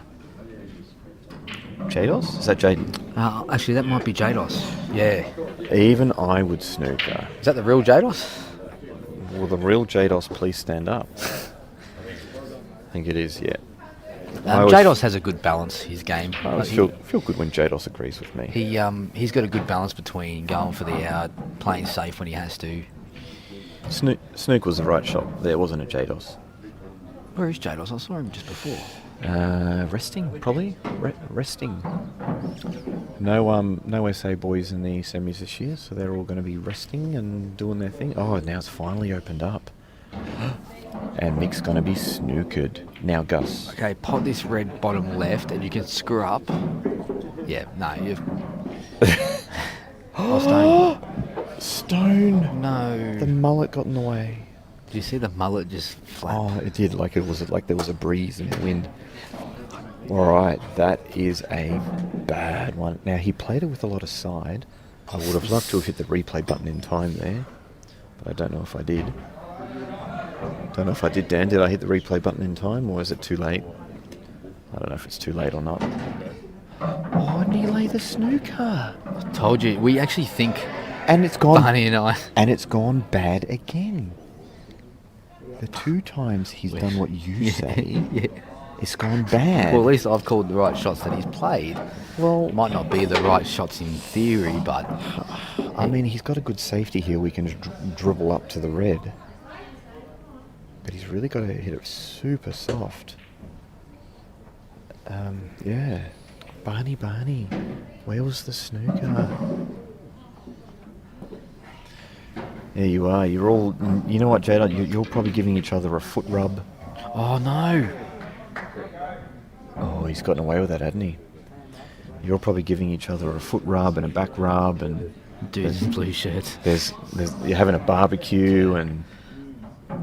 You're singing your South Australian songs or whatever you do, you know. Go you red. Inviting each other over for Christmas parties and having a good old time. Oh, we did that before we left. We all got together. Yeah. Stone hitting wall here needs refocus. Yes, it's a long day. It's a long trip. It's a long carnival. I feel like we've been here a couple months. Yeah, these matches take their toll. I'll tell you what, though, after commentating with you today, I don't even know if I'm going to be able to get play tonight. Whose idea was this? Yeah. Got to get changed soon. Is it just me, or have these matches slowed up?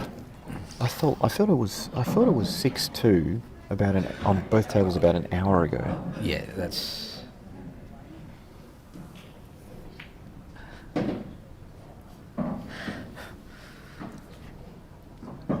Chance here for Mick. Yeah, First big chance. First chance he's had for a while, I feel. Oh wow, what happened there? I missed what happened. Barney had him in a okay... Couple of safeties. That's a good shot by Ben. Fatigue not only affects the players, it also affects the commentators. We are, however, working just as hard as the players. Yeah, obviously not, but kind of feels like it is. How are you feeling, Gus? Yeah, I'm tired actually.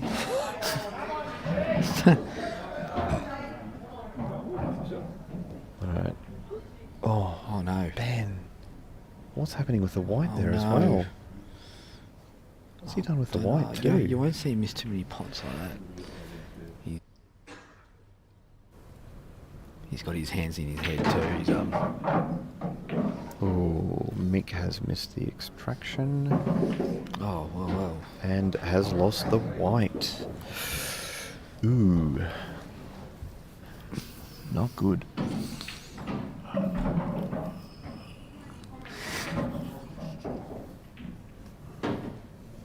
Tricky pot here for Stan. This is actually this shot right here. This is one of the more harder shots on a pool table. Long distance maximum angle down a rail. Well, this shot here. Yeah. Oh, not for Stone. Maybe for you and me. You know how hard that pot is? Well, apparently Stone thinks it's easy. Well, it's maybe one of the easier shots in the game. That's in. That's in. Doesn't want it in though. Does not want it in. Or actually, could Barney have played a little tuck-up snooker? Mick may have found himself snookered and we all know how terrible he is at getting out of snookers. Basically, you snooker Mick, you're guaranteed to win the frame. That's the rule of thumb. Now, what does he do, Gus? Big. That's very well done. That Ben has really let him off the hook there. Jeez, Ben's really let him off. You'll very rarely see Ben miss a ball like that. Ooh, almost a fantastic shot by Mick. Still not easy for Barney. This is still hard. How much angle has he got? Oh, yeah. You can. I mean, is that? What would Justin Sage do here? Probably just win. Justin. Well, Brendan heard me, and he's further away than Justin, so I know Justin heard me. He's smiling though. I can somehow see Justin's cheesy grin smile through his head. Look at the back muscles on that Justin Sage. He has always had a very good physique, Justin. I'm trying to get something out of him. Getting nothing. We should get Justin on the commentary. Can we do a three-way commentary, Dan? Is that possible? Three-person commentary? Yeah, he can grab mine. Justin. Let's get Justin on the commentary. Justin. Go and give him a nudge. Justin. Hang on, wait, after this black. But don't let him escape. Share a mic. Yeah, we can do that. Oh, it's clipped. It's clipped and sat. It's clipped and sat. Remember this moment. Those were all going in. Those were all going in at the start of the trip, and now they're drawing and not going in. And that was dead weight too. Remember this moment though.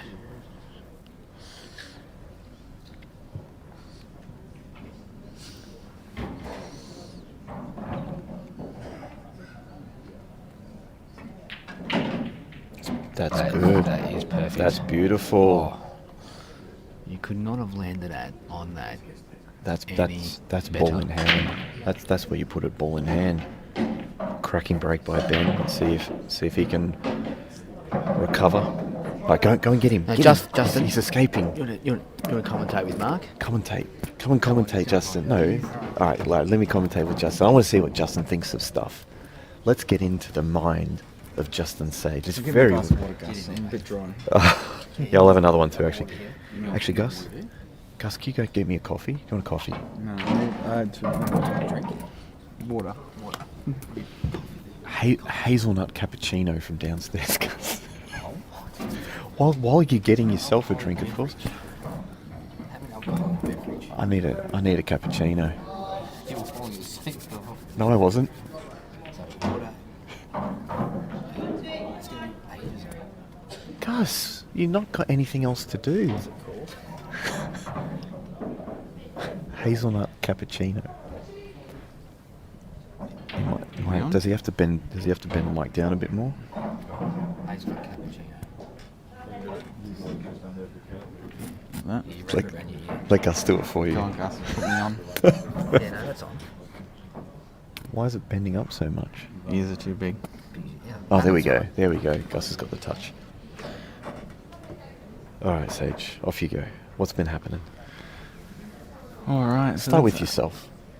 A quick rundown, 30-second rundown. Quick rundown. Not the best of tournaments for myself, but that's okay. That happens.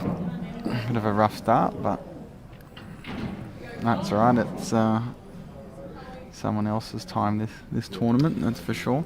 That's what I've been saying. I feel like this is the turning point tournament for all the Stones and Daniel Porters and all these guys. Yeah, definitely the standard has increased this year, I believe.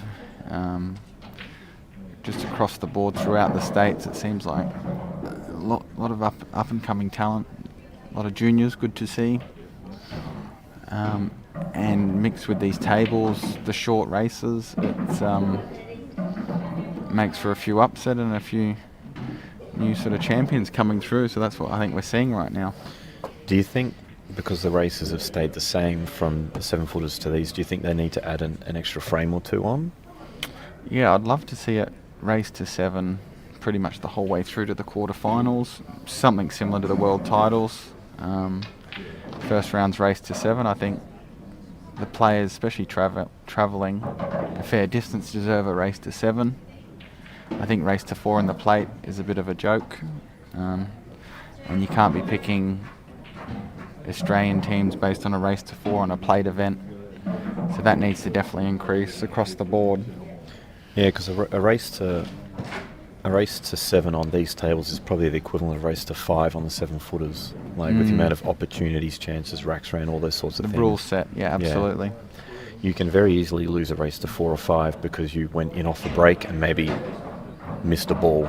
You know, that's a good shot. That's there, a I good think, by shot. I've Stone. noticed he's very good at playing those sort of shots with a bit of running side.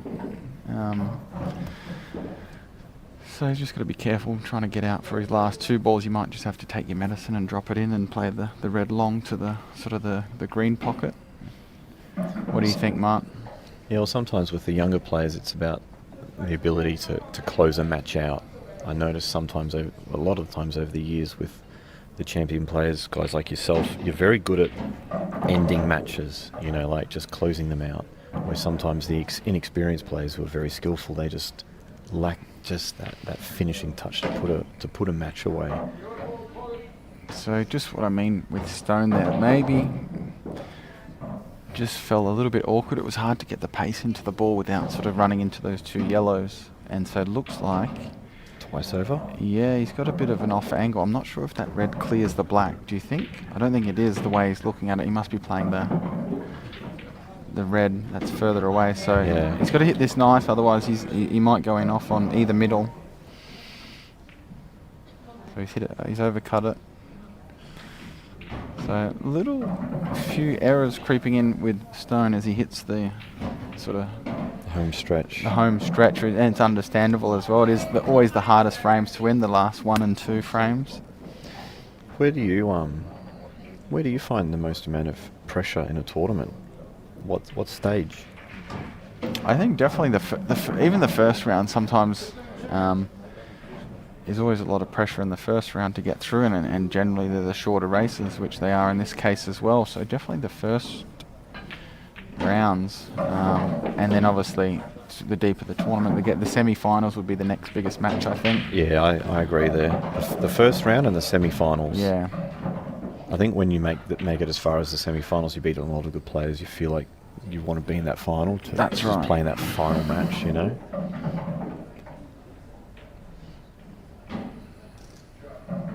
I feel like the matches got to both the matches were on 6-2, and I feel like they got there pretty quick. I don't know if it's just me, but I feel like they've only played a frame or two in quite a while. I feel like there are a few mistakes creeping in. Maybe players getting tired. They're not just like a little bit of polish, not finishing off frames. Yeah, so Ben's just got to keep the pressure on here. And just try and take the opportunities as they come, because he might not have enough opportunities to win this match. But if he just keeps the pressure on, Stone should have probably closed out this frame, and so he's got another chance. Ben probably missed a trick with the last frame as well, but Stone potted a great ball down the rail before that to get on his final black. So yeah, I feel if Ben can put the pressure on with his experience, obviously previous Australian champion Ben. So he's got a lot more experience than Stone. So if he can just keep the pressure on, I think he might be a chance to get back into the match. What's Rusty doing right now? Is he resting? He's preparing for the matches later today. Yeah, we actually had a hit this morning. Surprisingly, me and Rusty, we had a bit of a hit. Are you in the doubles still? Yeah. If there's one thing we can sort of salvage from this tournament, a doubles Australian title, that would be something pretty special. I've seen you guys play 2 matches, and you're actually running through the opponents. What stage is it at now, the doubles? So it was unbelievable. Our last match, we did 4 master breaks or master shots. Was that the one on table 5? That was against Clint Kapler and Ben Judge. So we did master break, master shot, master break, master shot. So right, ran all 5 out. Ran all 4. Only raced to 4, which is very Yep. cutthroat. But we've got a tough match next. We've got the Foster brothers, Ben and Luke. Yep, the Foster boys. And that's a quarter final because we had a bit of a clash. Yep. But going back to the match, let's have a look here. Barney looks like he's on. Is he on the reds?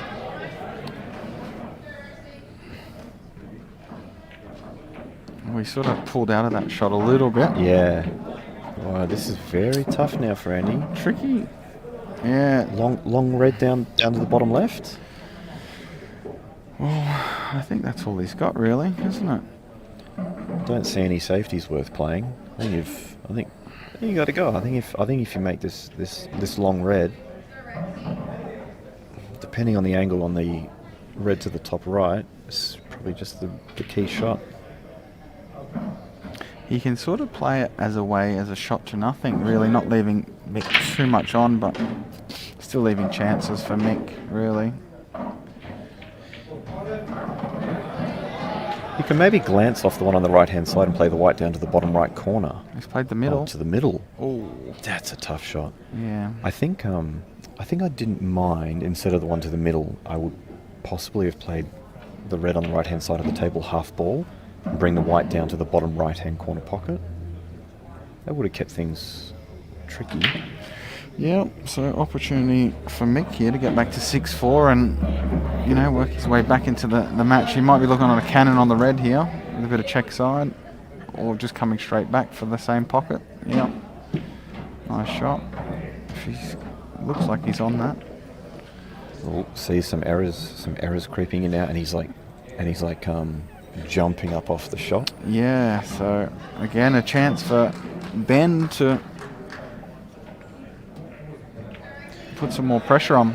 What I've found with people when they jump up off the shot is they've almost they know the mistake is coming, so as soon as they hit it, they're jumping up.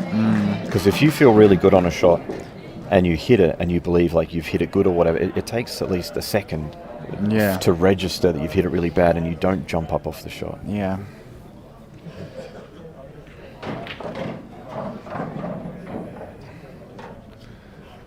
So Ben's played a really good shot there, it looks like. Landing on his middle yellow off the 4, which will open up. Looks like he's just got enough there, so that will open up all these balls now. Mick looking good on table. Is it 1? Are you playing this with a bit of top left-hand side off 2? I just like up and down, I think. Just up and down's fine. For me, if I get anywhere near the centre line, like he's done there, that's par for me. If I can get there, any better's a bonus, but I'm happy with that shot. So for you there, you're playing 2 lands in the where he did, like in the middle of the table. I'm playing to, not go past it. Well, around the middle pocket, anywhere near that middle pocket, just short or just a bit further. I'm definitely not looking to overplay that one. Reason why, because if I leave it short, I'm happy with that. Thank you. I'm fine with that. But Jeez, Gussie. if you go long, you leave that potential of a tricky black. So.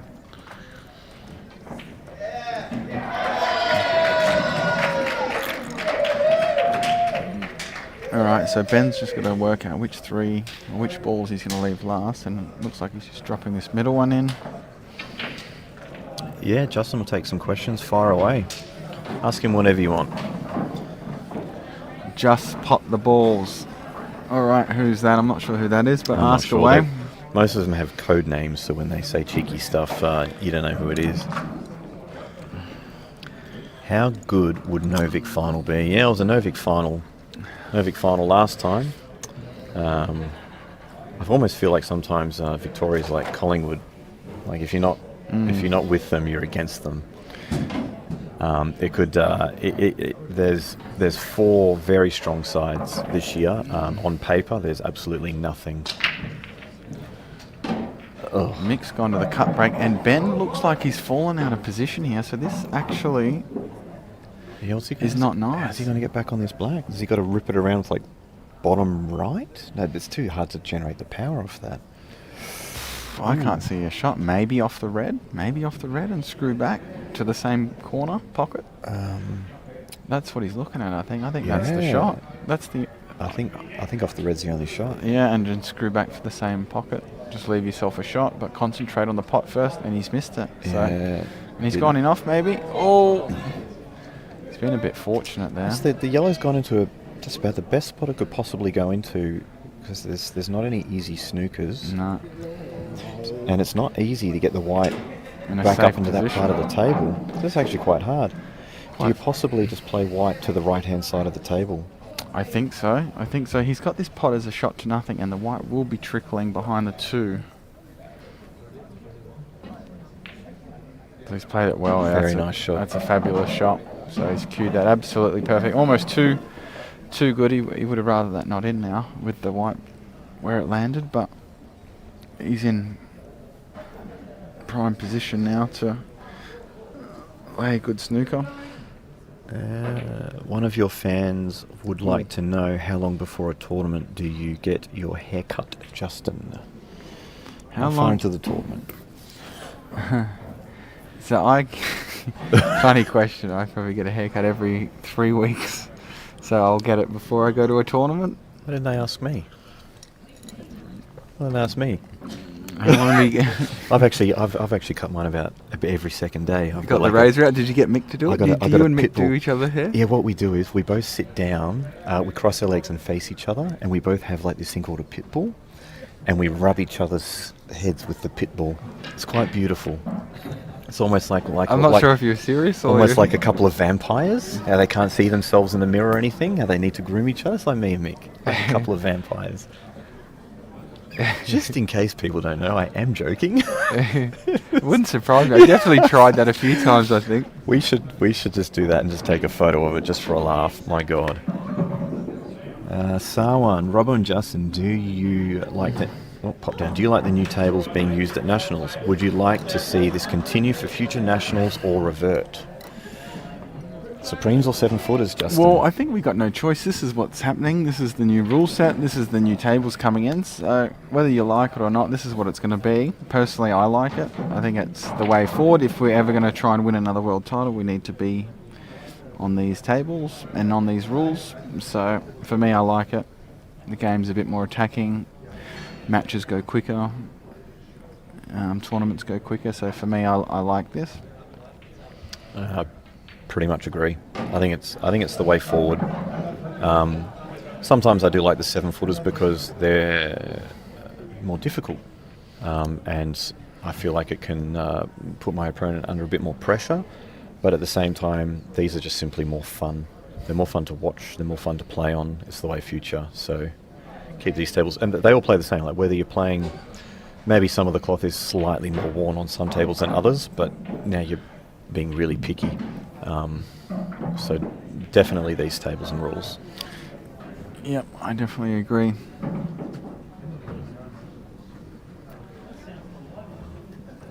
Johan Pitcoin always looking dapper. I'm assuming that always looks good. Always looking good, you mean?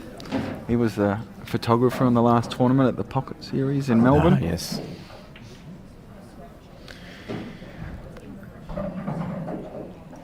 Who was your biggest influence to want to play ball sports, and when did you start playing? Oh, when did I start playing? So I think I started playing around, I reckon I was about 7 years old. Around 7 or 8 years old. First sport was soccer, then played pool, and then AFL. That's perfect. This? No, he's perfect. So Stone, beautiful on the hill. On the hill is definitely where you want to be with at least 5 frames to play with. Or Yeah, it's you don't a lot want of frames up your sleeve.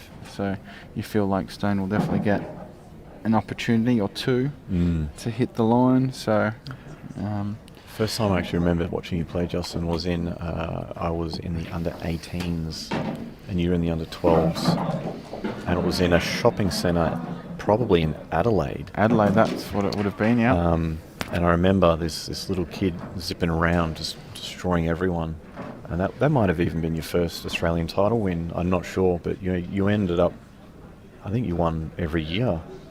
Did you end up? Did you go through undefeated from like under 12s to under 18s? No, I actually, my first one nationals was 2 years before that in Darwin. I'm pretty sure Neil played that year in Darwin. That would have been 1999 or 98 maybe. Right. And then in Perth the year after, I'm pretty sure that was either 1999 or 2000. I won the under 12s then, and then won the under 12s in Adelaide, which is the year that you mentioned. And then first year in 15s I got runner-up for the Australian. Oh, he's gotten flicked in off. Oh. Alright, Stone with the opportunity to close out the match, but it is not easy. These are sometimes some of those ones where you almost don't even want to go. That's right, Like yeah. you almost just want to hit a ball and say, all right, you try. That's right. So for me, the easiest balls to definitely get on the black is yellows, but then you are limiting your opportunities. So for me, I'm going yellows, trying to clear the top 2, and then I want to leave an angle on my last 2 balls down the opposite end of the table to clear the black. And it's probably the last ball you want to be knocking the black out, because I can't see a clear path to knock it out and land on something easy. But there's a bit of work to do to get there. And when you're on the hill, you're just so tempted to try and close the match out. You're just like, okay, here's my chance. It's not a good one, but oh my god, I just want to go. So he's seen this quite quickly. So he's pot this yellow to the corner, and he's got the 2 yellows to the middle, and then the last 2 balls will be the yellows closest to the balk or the bottom cushion. So I think he's mapped this out quite well. He's definitely going to get a... So for me, I'm potting the 2 middle balls first. He doesn't look like he's going that way. But for me now, oh, he's... Big shot for Barney here on the other table. On the red. On the red. Looks like he's a little bit off angle, doesn't he? Can he cut that? Yeah, that's certainly cuttable. The white's going to fly. So do you like what Stone's doing here? So he wants to move the red ball and clear the path of the black. The red can be a danger. I'm not sure. I'd be really looking for the extraction, I think, because I just think even if you clear that red ball, it's very hard to get the white back up there. So this is dangerous now. He needs to push through because he needs to be top side of the yellow now. So a little bit in between for me. It's all going to come down to the end, isn't it, as well? I'll say Barney's missed that red. Yeah. Mick's got an opportunity here, probably. Yeah, so he's actually played that pretty well. He's definitely on the higher side, but as we said before, you don't want to be clearing your balls and missing the black.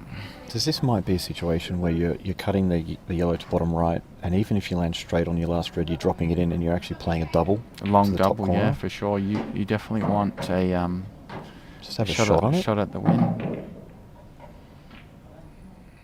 He's played that well. Played it well, so I think he's going to have to do it. Yep. Just run forward maybe a few inches, a couple of inches. It's funny, you see Rusty play these ones. Yeah. 100 times. Yep. So I was talking about that earlier. And it's funny, they don't come up often, but what a way to close a match out. I would say he's probably maybe 1 in 5 at getting this one, 1 in 4. He's got it. Oh. What a great effort. Yeah, it was a very good effort there. I liked the thought. You could tell he was desperately trying to find a way for the extraction. He was running out of time, and I don't think there was a really good way to do it. That's why he couldn't find it. Yeah. And he just eventually, 30 seconds gets called, and we're only on a 45-second shot clock, so you don't have a lot of time. No, that's it. And he sort of had to keep potting balls to reset it, and then before you know it, that's the situation you're in. A little bit of a chance here. Just a bit of a chance. I think Ben could have done a whole lot more than that. So for me, the way I'm working this out, the touch of running side just before the middle goes in off, so you probably just need to check it up a little or hit a bit more side. So there's a good chance of always hitting that. So, and it's landed. A bit awkward. Yeah. He's done this a lot this match actually. He's left Ben pretty awkward wow, this is actually really hard. He's just got to lay a snooker. Yeah, he's just got to play the... When you really don't want to. Like, you're really not excited to lay this snooker. No, that's right. Because you know he's going to hit the black and half ball it in the middle or the corner or something.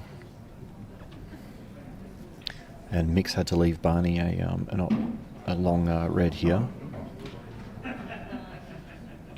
That's the shot by Ben. I think Barney's just got to play this a good old school inner over. Yep, that's it. And the line that he's leaving Mick, there's no easy way to get to his last yellow, so I'm saying Barney's favourite in this frame. Yep.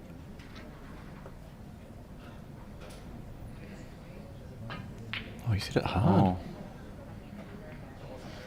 He's gone away with that, I think, because absolutely. If that spat off to like the left-hand side of the table, more towards the middle. Oh, Stone. Oh, he's got my goodness. A little bit fortunate, but you need to take these balls now. Yeah, he's gotten away with that a little bit there. That red could have gone anywhere, and Mick would have had safety options. What do you do? You like the double cutback, or is that? Yeah, it's quite tricky actually. Everything's tricky. I'd almost go the double cutback, and because I think all the safeties are really hard. Yeah. I think you've got to go the double cutback. So if this is thin enough, you can go 1, 2, 3 rails and land, but I'm not sure if you can get the power into it. It's a good shot. shot. The line. Couldn't get the line into it. This is something. So he's left a similar shot, but a lot easier now, the double. Are you taking the double on, or you're finding a safety? No, I think you got to take the double on. Do you think he might just clip it onto the black? No, I don't like that. The double's the shot. Well, he's under-hit it. Oh, that's the worst. What's he done there, though? Because if he makes that double at dead weight, look at that black he's got to play. Yeah. I think he's played inner over, which is... But if he gets the inner over, Bunny plays the turnover and leaves me a very hard shot. I would have liked to have probably seen him commit to that fully. So Barney's played that perfect. Ben's not played a good shot there. Ben's under-hit that bad. Ben going to have to go for the extraction here. Yeah. So with these pockets and the situation of the match, I don't mind just trying to leave yourself on the double and swing around off 1, 2 rails and leave it wide on the right-hand side. Oh yeah, that's an intelligent option. Yeah, or you can try and cut the red down the rail and leave it on the side, but it looks like he's going for the extraction, which he's played. Oh, Oh, imagine if that goes in off. That's He's got to play your shot now. he has to, and the harder he hits this, the white sort of will arc a little bit more and leave him a shot, but really just have to commit, I think, to this. I think it's just you just go for the double, Yeah. and you don't worry about anything else. Yeah, you have to commit. I don't like this way. I don't like this way at all. He's not going to get any better on the double than he is now. No, that's right. And he's leaving himself a pressure ball down the rail to stay in the match. Yeah. I like he's hit that so good. Wow, that's a great shot. That's a great shot, but this and the double are probably the way the tables are playing. This and the double are probably just as hard as each other. Yep. And he had to get the white there. Yeah. So he couldn't have really placed the white in a much better position. If you've been critical, you'd love it a few inches off the rail, but you know, I back him to get this. But any sort of hesitation or any sort of clipping of the front jaw, I think, will rattle. I'm backing him to get it though. Great shot. Well done. Good move shot. there. Good pressure. And notice he didn't try and do too much with the white. Just settled for a shot on the black, which is easy enough, but people can tend to overscrew that and try and overplay it. Does Justin still speak to Ron Kelly and why he doesn't play anymore? He was a champion. Yeah, he had a huge influence on, sort of my pull in early days. But no, I think he sort of hung up the cue quite early, which is a bit unfortunate. A very talented player. And now I don't speak to him anymore. Not too many people do. So, yeah, a bit unfortunate. Oof. Next walked away. Thought the cue ball was going straight in off there. I think it's drifted up, or maybe it had a trace of side on it that sort of spun it away. Yeah, he was definitely looking to probably hit just before the middle pocket. Yeah, really wanted to be playing the red down the rail, and then they all just linked up. Yeah, so now he's actually a little bit awkward here. I like this. This should be natural. This should be the shot. come back over.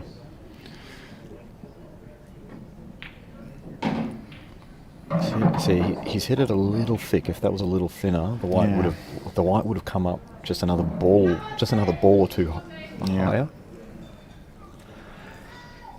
Yeah, he's a little bit unfortunate there. A little bit shorter, a little bit further. He's playing the double. He's got it. There's a lot of questions for Justin. I'm slowly getting through them. Oh, Got no questions for Gus or me. But do you do drills or mostly run out practice? No, I'm not a real drill person. I will set up. Yeah, I'll do a lot of Greg's online pool stuff. Those 50 racks. That's still. It's getting difficult and more tougher to get yourself up for those 50 racks, that's for sure. Yeah. But no drills for me. The closest thing to a drill is probably lining a few balls across the middle of the table, just playing them long. Just for your queuing.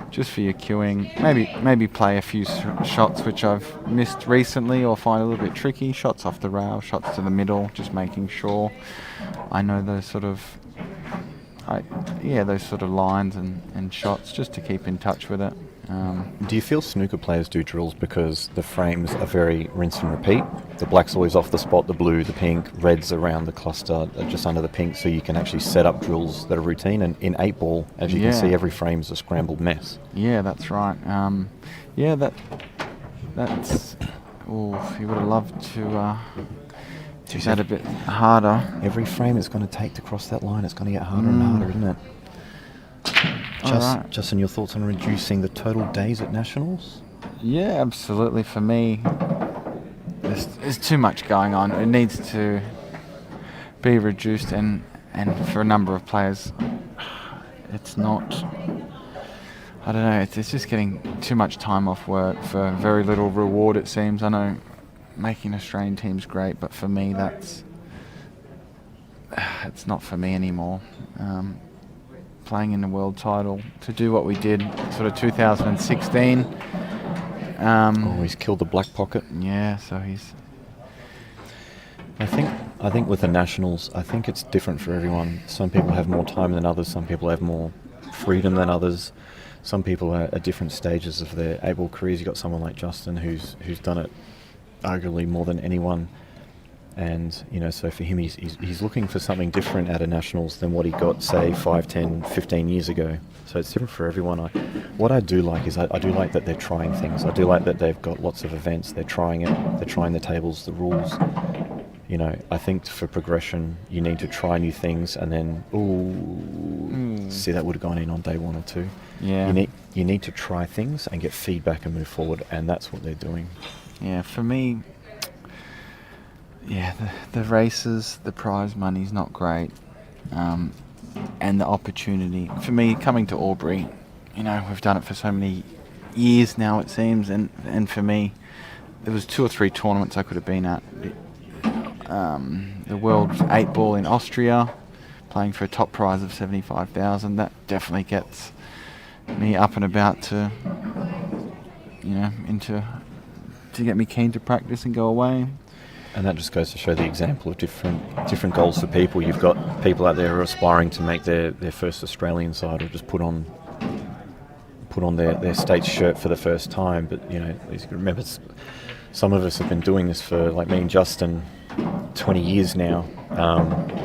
You know, and it's been awesome. We loved it, but we just have different goals and things. So Justin obviously wants to travel the world, and he's a world-class player and can win major tournaments, and that's... Yeah, so good fight back there from Mick. 6-7. He's the fighter. He's the fighter. He's the worst front runner out of all the top players, but he's that guy. If you just can't put him away sometimes, and it's really annoying. Give him a sniff and he takes... Yeah. And he's got sometimes this little mannerisms that can annoy when you. he's coming back. When he's coming back, he doesn't do it on purpose, but he's like, starts to do stuff, and you're just like, and it starts to irritate you, and then he gets you, and then he gives you this look. It's annoying.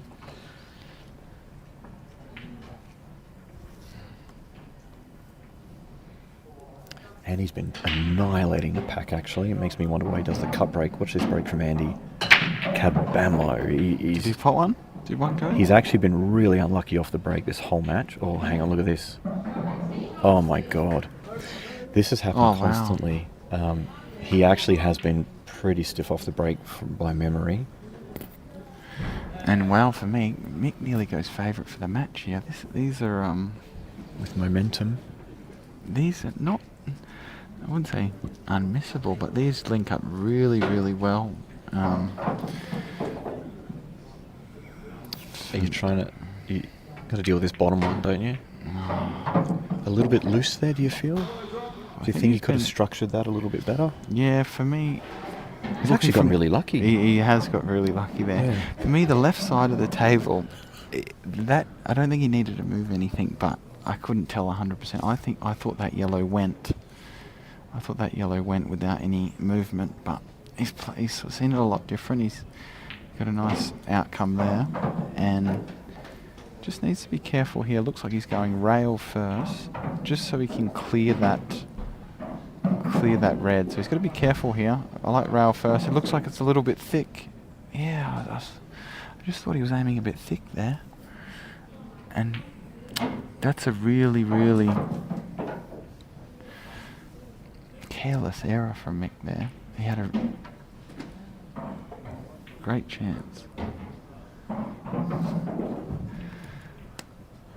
Alright, so Barney will just play the little turnover shot here. Yeah, Ben's pegged another one back. He's just back. pegging him and back. As we said, it's the hardest frame to win, the last. So Barney's played, but Mick does have a plant here. He'll have a shot. He has a shot, but And you might be surprised how often these go in. this is not easy, but it's not difficult either. So he'd be...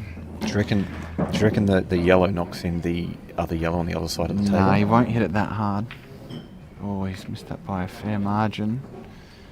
Got a good white, as in like, well, it probably won't matter, but... Alright, and if this is me, this is looking like a great opportunity to win the match here. So Race to 9. Ooh, race to 9 it is. He's not on the hill. Good opportunity to get on the hill. good opportunity, yeah. Stone's on the hill. There was a question if you're playing snooker anymore. You playing in any of the snooker tournaments? No, I've sort of, again, priorities and sort of time and effort. I know the time and effort that needs to get to a competitive level at snooker, and I just don't have the time to do that. It's very demanding, snooker. The game's hard enough as it is, and for me, I think if I'm practicing and playing, I've got the game where I can do well at national level, but for me, I know I'm not really going any further than that. Yep. And I love it as a challenge, and it's great for my pool game.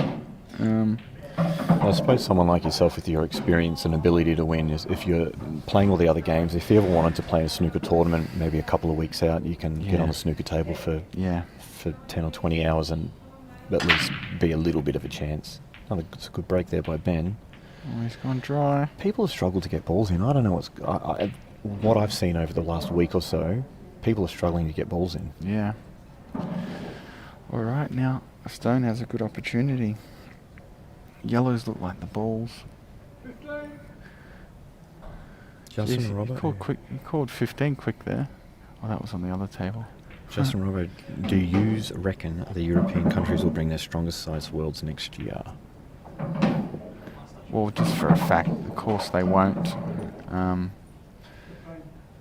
Because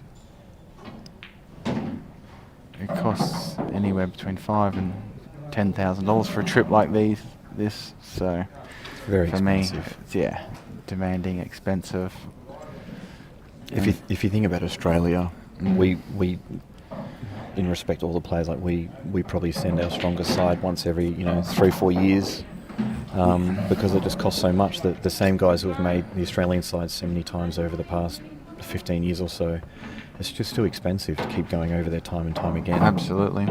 So you'll find that, like, if it's in Australia next year, then from the English side, you might see a couple of them that we know, but then there's probably going to be a lot of guys that we don't know. I don't think your Mellings and your Mick Hills and all these guys, or maybe Mick Hill because he's got a bit of a connection with Australia, but a lot of them I don't think will be coming down, which is good and bad.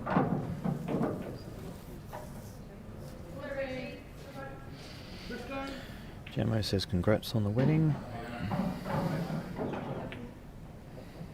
Nice shot by Barney. There we go. This is a big shot here.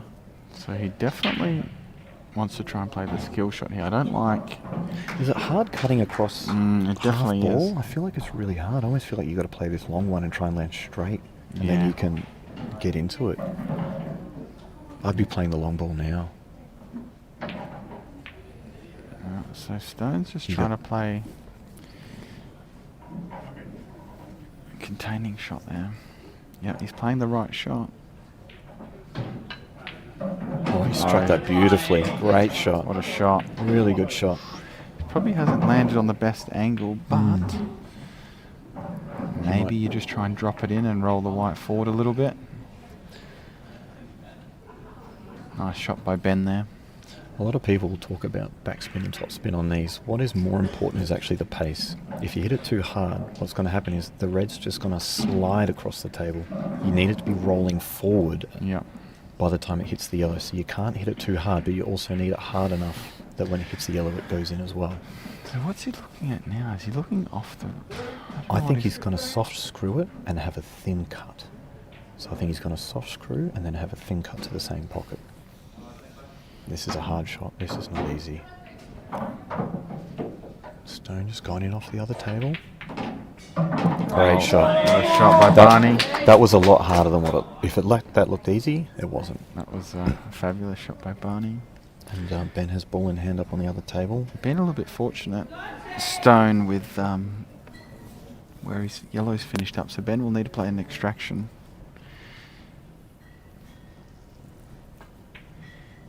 Nice shot by Barney. Barney on the hill. And he was so close last year to making the final, so...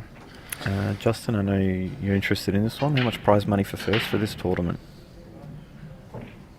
Right, prize money for first. How much prize money for first? $3,700 for first prize for this one. Oof.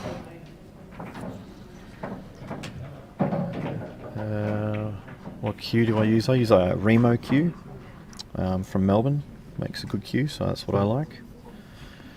Yeah, for me, Jamie, repeat in Albury, it's not for everyone. The reason why we come to Albury is because of the money, and I just don't feel like the players are benefiting from the sponsorship that's sort of on offer in any way at all. So, look, for me, the setup's great, the arena's great, they do a great job at hosting the tournaments, but that's, you know, I don't think that the benefit for the players is there, which it should be. It doesn't feel like the prize. It feels like everything's moving forward, except the prize money. The prize money's actually going backwards. Yeah, for me, when I won it in 2004.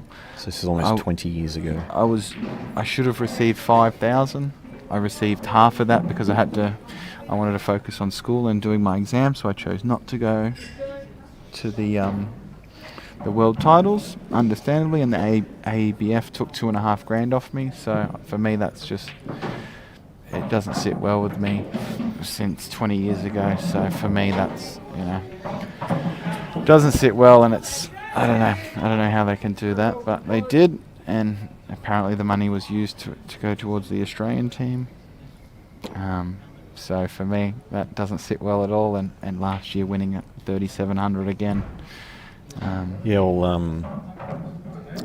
was fortunate enough to win it about 10 years ago. I think I got 57 or 5,800. They gave me a check right on the spot, and that was lovely. And that was over 10 years ago now. And I know I think there's other times you've won it, 3 times. The prize money's been a lot more. So that's an interesting conversation to have, that one. But other than that, everything else is moving forward very, very well. Yeah, the rules, the setup for the arena's great.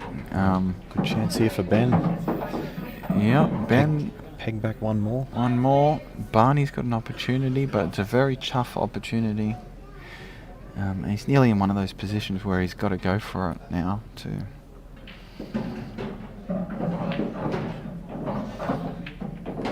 Nice shot by Barney. This is a similar degree of difficulty to the red Ben had to play earlier. This one's probably a little bit easier, maybe. The only thing for me here, especially with these pockets playing a bit tighter, you don't want to try and force it too much. You just want to hit it smoothly. Don't land perfect on the black. Just give yourself a shot at it. That's it. He's played it. See that clean. See if that even grazed that inside jaw, that would have missed. So pegs another one back. Another one back, and the experience. Yep, the experience of Ben just putting the pressure on, and maybe Stone's still a very experienced and accomplished player, but I don't think he's been to too many nationals. Any chance of the nationals will ever move from Albury back to other states? Yeah, I think that's happening pretty soon. I think maybe this is the last year. No, so from what I've heard, South Australia are hosting the nationals, but they've chosen to go to Albury because of the money and the sponsorship deal. So yeah, well, that's I think that's probably a big conversation to have, and with Barney 8-6, probably save for another time. But it's an interesting one, that one. You don't want it to be the Albury Australian titles. No, that's right. In my opinion, over the last 20 years since I've been doing this, I've loved travelling around the country, Darwin, Tassie, just Queensland, all these states, and going to towns you've never been to before. You could explore, Right, let's focus on this one, 8-6. This is for Andy to make the final. Yep. His first final of the Australian titles there. Good shot, but for me, I don't think the black goes. I think big break for Stone that's close, here. Isn't it? That's, It's really close. For me, the black doesn't go, but does he try and almost leave the white where the red is now and play a long red with topspin wide off the rail and cannon into it, something like that? Yeah. Almost like where the white is now, and you're topping off the side rail into the black. So it's important with these type of shots just to make sure you leave yourself. So for me, the way he's played it, he must feel the black is on.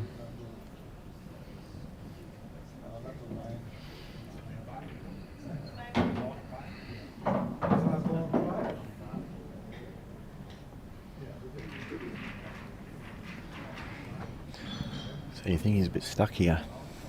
And it's hard to play this with left-hand side with a yellow. With a yellow there, it's sort of impacting your queuing a bit. Yeah, I think Barney is committing to the black to the corner. Even if it doesn't go, I think he feels like that's his only option, maybe.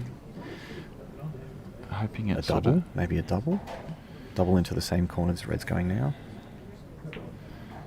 Has he got it? He's missed. Oh. I think that black was on. I think the black's on. The way he's played that, how could the black not be on unless he's playing the double? Wow. And Mick survives again. I know. Mick. He's a survivor, isn't he? He's like Wolverine. Just call him the adamantium. He just survives. Yep. So, Mick with an opportunity side. I don't like him removing this ball. Because that's the ball I'd be using to pot Barney's red ball. But looks like he's going a little bit different way about it. He's probably going to play the yellow to the middle and then come down to the bottom rail and clear his red. I think he's going to play the turnover shot. I think he's a chance to... I'm just debating which ball he's going to play to do the turnover shot. I'd be tempted to roll in this ball that he's here now for like a half ball yellow. You play the yellow half ball Maybe down the snooker. table. He likes the snooker instead, eh?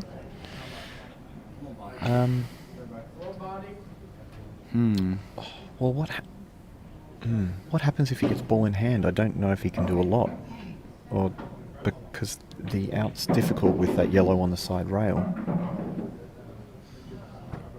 Yeah. If he does get ball in hand here, what he can do is he can actually pot the yellow that's over the hole at top left and relay the same snooker. Because then if Andy misses the red again, now Mick has an out that's easier. But I feel as long as the red's over the hole, he's under pressure. You know what I mean? But it doesn't have a... Maybe jack up for the big swerve and just knock the black open. How about that? It's probably not a bad option. So you're accidentally on purpose aiming for the black. Like this? Or almost a good shot, Andy. Look, he didn't... There wasn't...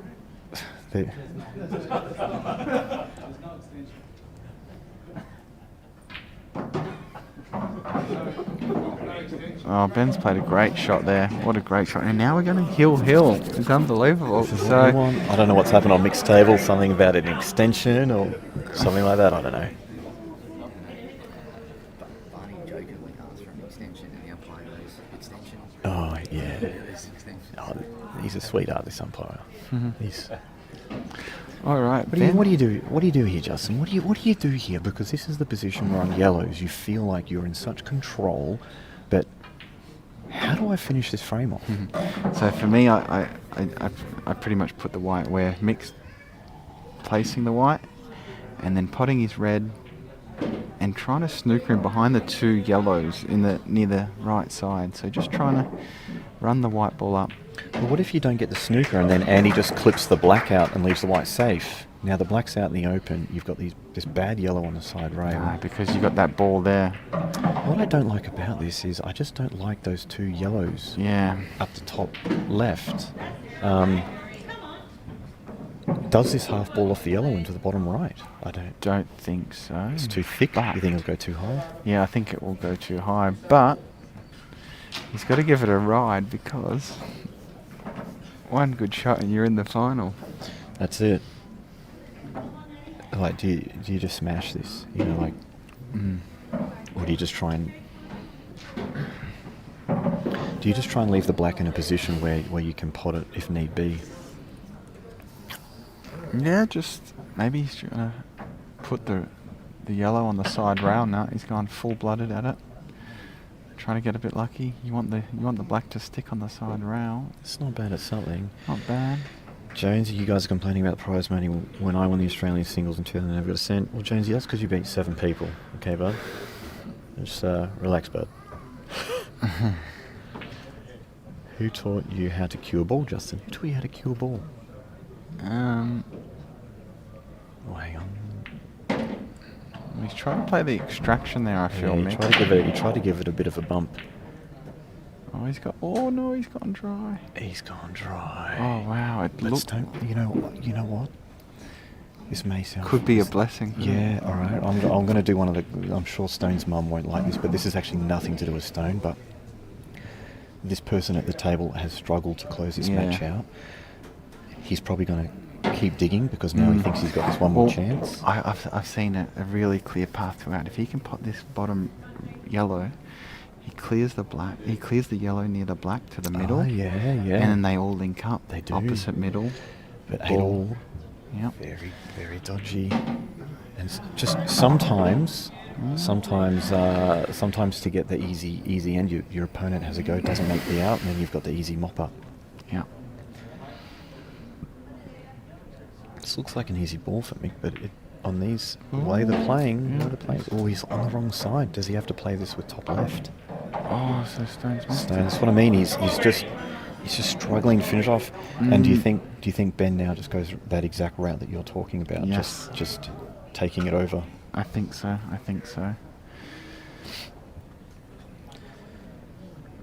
Does that yellow that he's close to now pot to the top right?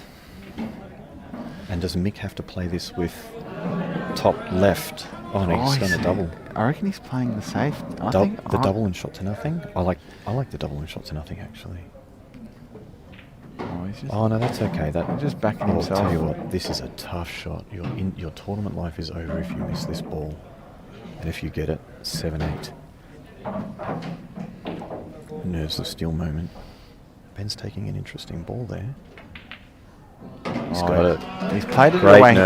Great nerve. He has clipped the near jaw, but he's played it away. That is nice pace, and that he's played it well. Ben's chosen to remove the centre left yellow, which was his linking ball for this battle. Unless it just pots. Now I think it might pot. That's why I think he's played it, and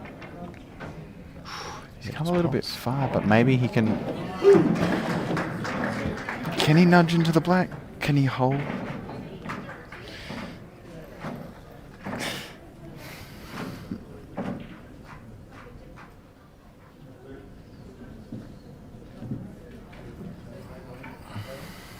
So he might just bump into the red here. No, he's... Oh, that's really bad. That may have just killed that yellow. He might maybe take a slow double to the bottom right-hand corner pocket and really put the pressure on reds. We've got Ben Foster against Ben Foster there. The twins. All right, Barney going with the cut break. Going with the cut break. Just doesn't want to leave it all out. I'd like to see him hit the front ball head on again. He was due to get a ball. Well, he's hit it well. He's hit the cut break well. He's got a red. Does have a ball, but does he have a no? No, he doesn't have a no. Well, he does. But it's not easy. This is not it. So Ben, look at what a shot this is. 2 rails, knock the yellow out. Oh, no, see, he's not. What he's done there is he's not allowed for the throw of the white. So when he got down, he got down on the line for the natural potting angle, and then he's shifted the tip over to the left. But now he's cueing across it. So that's basically what happens there. And normally he wouldn't do that, but at 8-all sometimes you forget these little things. We're playing at 3 o'clock, Robbo. I'm wrecked. I feel like I've been playing all day. Nice opener from Barney, but it's not easy, these reds. Yeah, this is tricky. Do you know what? I think he's seen the line, Barney. He's going to play top red, leave himself an angle into the one to the middle, and he's going to try and cannon the yellow that's in between his 2 reds down the bottom of the table. Yep. So you'd be playing this red near the brown spot on a snooker table, like absolutely, screwing off the side rail and back over to like the yellow spot on the snooker table. Or even trying to get to, where the red back is now.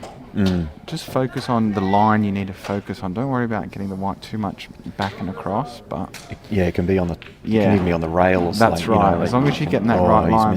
He's missed it. But maybe he sees something else. Maybe he's choosing the other red. Oh yeah, this is okay as well. This is okay, but the reason why I don't like this is because this is his one and only opportunity. But in saying that, all these balls lead to where the black is, so it's not a bad way of going either. 3 balls left each on the other table. Interesting finish here. Yeah, it's eyes are sort of darting back and forth between the two. Yellows are tricky. Now I feel like reds have better options on the other table. it's Barney Stone's doing? on red, sorry. I thought he's on yellows for a moment. Yeah, so Stone's played a clever shot. A little bit unfortunate. Yeah, Stone knocks his red into the middle. You got to take it on because that yellow's dead under the black. Yeah, absolutely. Got to take this on. Tough This is shot, a tough shot. Really tough shot. He's played it well. It's drifted Played high. it No, it's very played well. that really well. So what are you doing here? Which ball are you taking? Are you taking a double on the black, or are you coming up and down the table, possibly leaving yourself an angle? The brave part of me would like to think I'd play this yellow long to the top right and hold for the one over the corner, but I don't know if I could. Yeah, because I we don't know. cue him as well as you, Mark. We take this to the middle, up and down. Yeah. Look, I think. No, I don't like this. I don't like this. I don't like this either. I'd be leaving this one because he can land on the wrong side of this. Yeah. If that's straight, So, that's yeah, a problem. that's- That might just be enough. Is that enough? Can he roll through Can we and get play? it overhead then on Can table? he? Or I No, it's the wrong side. think he can possibly Can he knock it squeeze out. it? He can knock it out. Actually, I think he can top through and play it to the bottom left corner. No, I don't think that's. I think right. he can. I think he can top this through. It's hard to see, isn't it? I swear. Hard to see. But even if the white is near the middle pocket, you've Yeah. got like a look at that. You've got like a standard. All Stone has to do is look at the overhead right now. It's actually from that angle. I think it he doesn't, tops through. Maybe no. I think he's stunning across. I think he's stunning Is there across. too much angle to top through? Oh, Yeah, there's he's way stunning. more angle than I thought. Wow, what a Is that on? Shot. I think it's on. what a shot! He's taking a deep breath, walking Yeah. around. It's on. He's just having a composing himself. Biggest shot of his entire life right now. Absolutely. Biggest shot of Ben's his right life. A behind dead the line straight shot. here. He knows where it is. You know, you get down in practice, at home, you don't even think about. It's already in, isn't it? You know. You're already racking up the balls for the next frame. But when it's literally the biggest shot of your Just life, needs to hold his nerve, cue it at a nice, smooth pace. Barney's missed.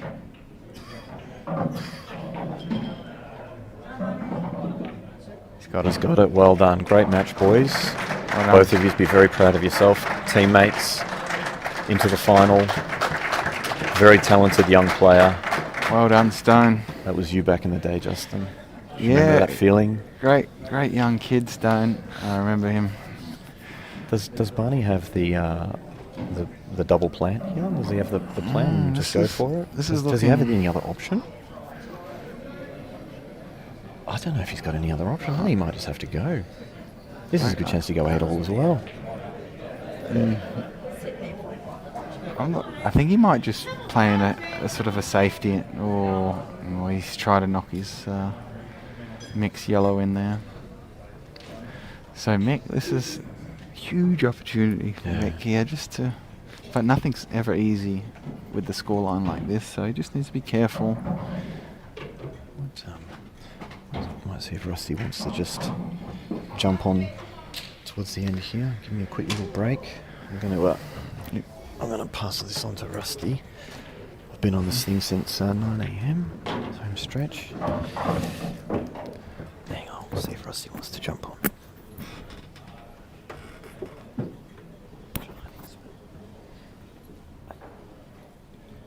What do you do? How does this work?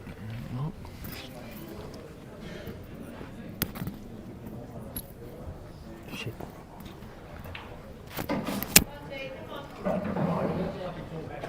Rightio, quick. Okay. Have I? Jesus.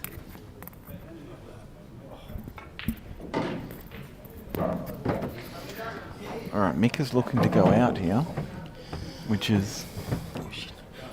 Well, I reckon he plays this one down the rail. He just leaves himself just up a touch in case he misses it. Yeah, so Russ is saying run this one through as a shot to nothing. No, you play for the Charlie next. Oh, you play for the Charlie next. You don't? Yeah. I think you got to. But Yeah, just got to back yourself you and just got to back yourself. Well, he did it in the last frame. He took him on and got it. shot. Good. Good Now you shot. hold on that red. And as long as this doesn't go bad over the hole, you're going to have the Charlie again next shot. Yeah, for sure. Yeah. He'd love to be able to top through. He'd love to be able to top through a bit. Clearing that red and leaving them 2 yellows for the middle. If you clear it, or you clear the other yellow for the middle. Well, it all depends on the angle. What's the angle I don't like? like this. You don't want to be playing this too hard. Not at all. Oh, I don't think that's great, you know, I don't. You've got to naturally come towards the black, don't you? wow. Have to. This is actually not good at all. This is not good. I think you've got to naturally come towards the black. I think that's the shot. Just don't end up too short. Very tricky because It's going to throw wide, isn't it's it? going to throw wide. So probably the natural angle's off 2 rails into the black, near That's the what, black. that's what I'm saying. I think you got to aim for that black. He's got to be careful here as well. So Unless you screw off it and try and snub he's the only got yellow off the 15 rail. seconds as well. So he's got to make his mind up quickly and just commit to it. He's He's gonna screwing screw it, off it. which I don't like. Can he get enough into it? Oh, I'm not going to lie, but that's pretty good. he's got enough kisses to make a baby there. You don't want to be jacking up on this either. I'm rolling it to make sure of the pot and just giving yourself a sniff. No, Because Oh, if it goes off the black, go run through past the red and snooker himself. Hello, he's missed it. oh, Jesus. This is hill on both matches. What a fantastic semi-final. We got to get changed for our match at 3 o'clock, Rusty. Yes, mate. Wow. But more importantly, everyone's come to see us play the doubles. Tonight at 8 p.m.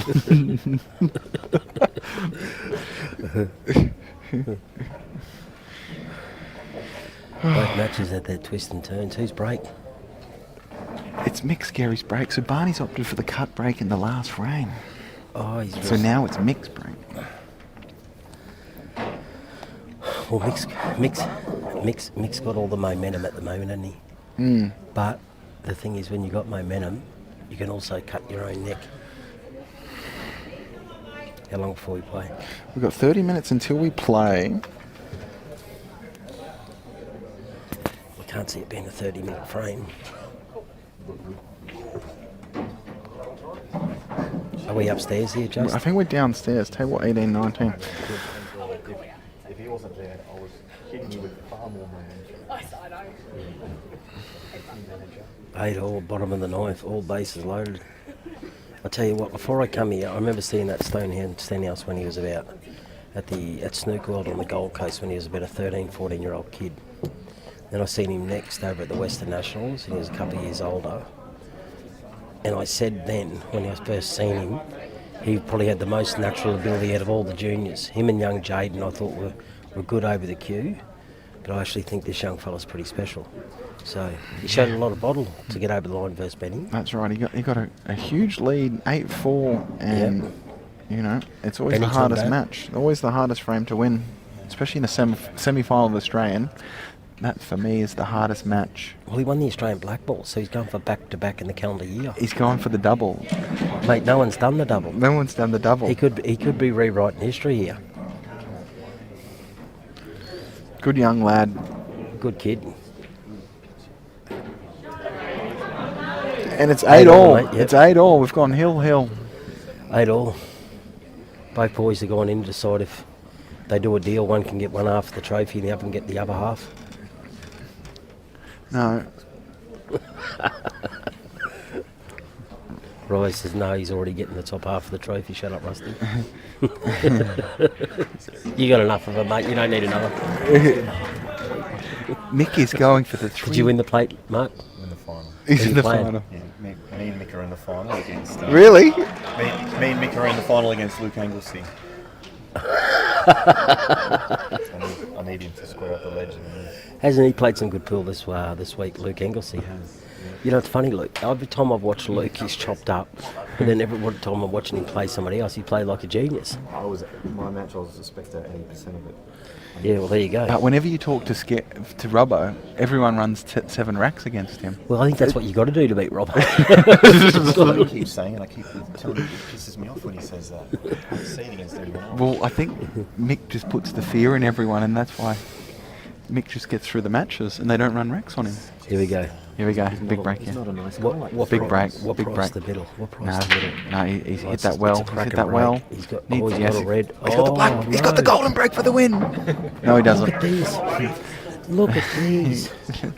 Ladies and gentlemen, you will not get a better opportunity to get yourself an Jesus. Australian singles I final. think Barney's best hope is if he fumbles the black here. No, those 2 reds, you got to get on the bottom red. That's I think the he's drive. got to get on it now. His first shot. Well, you got That's to the run. shot. You got to aim for that yellow below the black. That's the shot you want to be nudging into. I think the worst possible spot for the white to land is on the bottom rail. No, he's just coming down through that gap. I think that he's seen that. That's perfect.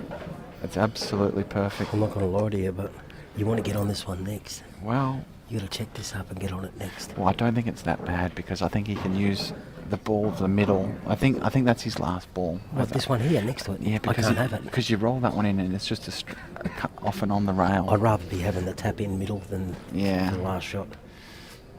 I'm getting rid of this now. I don't mind going this one now either, but he's got so many options now, Mick, that it's nearly horses for courses. You can go any way here and you should be fine. What an opportunity this is. It's a great opportunity. Just as long as you don't land low on this. You know what? He'd love the white exactly where it is nearly. Maybe a touch. Just I think- top it off the rail, you reckon? Yeah, just maybe a little Just bit of a little bit of side, a little bit of side. Underhit it. And he's underhit it. underhit it. He's underhit it. Oh, Oh no. my god, this is not good. This is not good. This is actually not good. Can he hold? No, he's got to play this in the corner. This is. He's got to play this in the corner. That was the one thing you had. That's what I said to you, the one thing. Can he come around it? Can he come around it? Or is he trying to hold it? I Doesn't can't believe like he's it. done that. You got to play it long. Wow. You've got to play it long. Wow. I'm telling you, you've got to roll this in the corner. Mate, he's going to roll it. I think he can still hold. I think he's going to... Wait. He hasn't hit it hard enough. Oh my god. Wow. 2 shots. Oh my he said. god. Wow. Let's go, Barney boy. Wow. And that What a there- turning point. Jesus. Well, Barney, you've asked for one opportunity. If I'm Barney, I'm taking the one down the rail and having a crack. Right, and this is where the time can't go any faster. You reckon just push through it and try for the sneaker somewhere? 100%, that's what I just said. Take the one down the rail first. Yeah. Guaranteed. I don't like going this way because this is an automatic position. He can get there at any time, Barney, so for me, yeah, 100%. 15 seconds, so look, Barney's committed to the way he wants to go, so that's fine. At this stage of the game, what's the prices in running? Barney $1.35. Look, if it wasn't the last frame, What do you got it at? I've got it at about $1.60 for Barney and about $2.20 for Scerri. I think there's a little bit of pull $1.60. left in this frame. You think there's a little bit of pool? It's a great shot by Barney. I think the match is over. I don't think it's that easy, Rust. You reckon it could get a bit jerky on that little one down the rail? That's why you get rid of it first, 100%. Well, that's right, because it's not unmissable to miss ball in hand, but, you know. I can't believe Scerri underhit that. He overhit it and you can still get on it. You're This is right. why I was saying about leaving. Get rid of it. You had to get rid of this one here first, earlier. That red down the bottom. No, I don't. Near Barney's I end. didn't mind the way he went, but just the execution was a bit poor. So, all right, Barney. It is a bit of a scramble. So Where's he going for this? I think this one's last. I think that's last, isn't it? You think he's going the one next to the black last? I think that yellow near the Is black's he coming last. up just for the soft double? He's coming down for the double. He takes the pressure off and takes the double. Barney's very good at the doubles. Oh, I don't like it at this stage of the match, but he's going double bubble for the win. This is unheard of. This is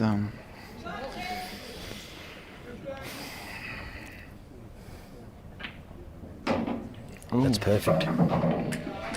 That's as good Wow. as you could want. wow. That's perfect.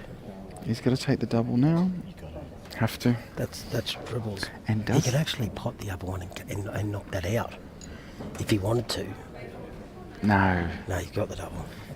I think knocking that yellow in is just as hard as knocking the double in. It is. It's just not satisfying missing it double. This is in. The match is over. I'm calling it now. No. And This is the shot. And I'm. He's got it. Yes, Barnett. A little bit. A little bit angle. What price is tears? Do I get a price on tears? Either way, there's going to be some emotion from either player, but I'm not saying Barney, I'm saying from Nick.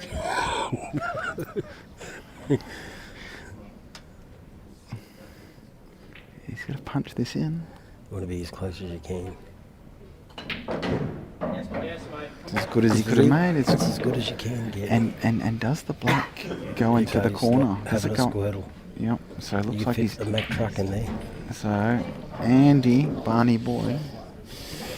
Yep, I'm right behind the black actually, and that goes easy. So this is the shot for the match.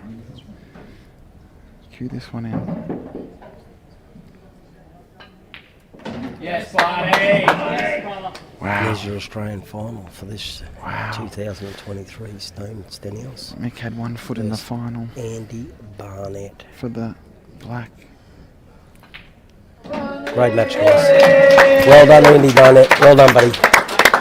Well, ladies and gentlemen, we've got to get ready for our match. Great semi-finals we've been treated to. See you around.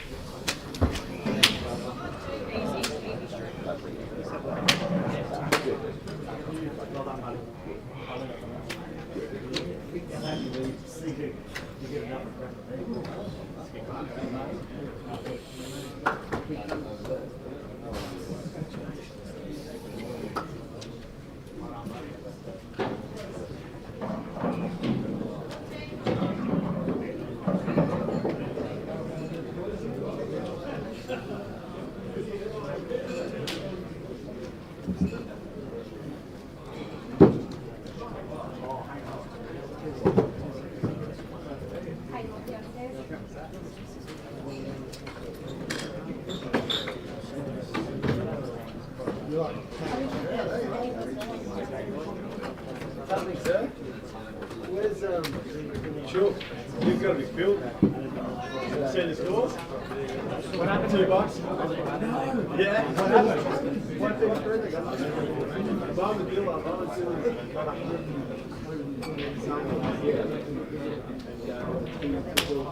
You got 233. He was Jericho before that he was. What were you going on? Yeah, I would say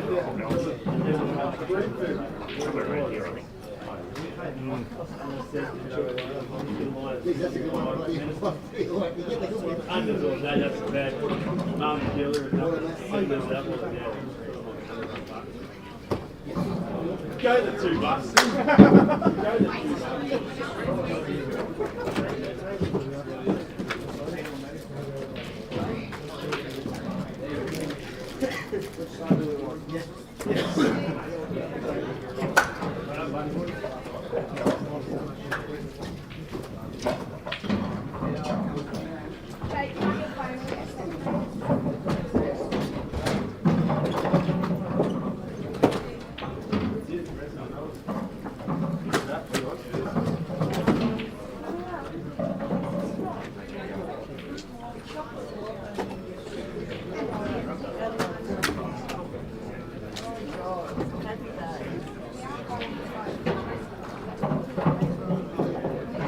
the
don't look too bad.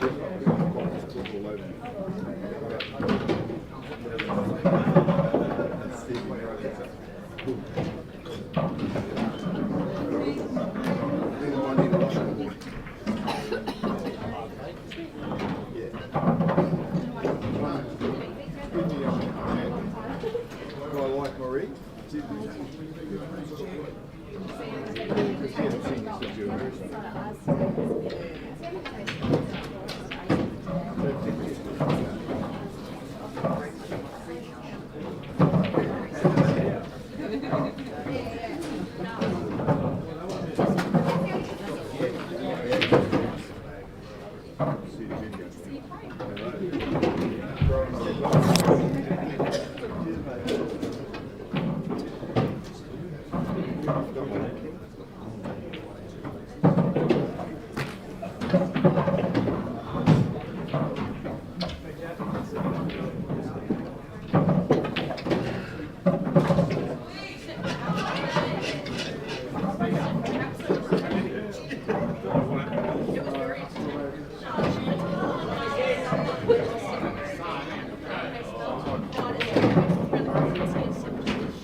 Commentary was inspiring.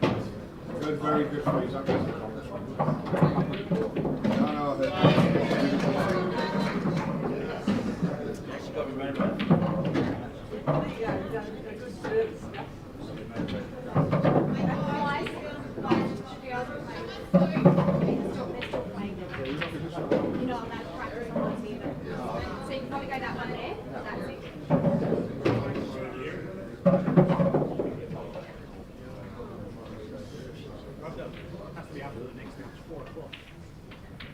I'll see you then.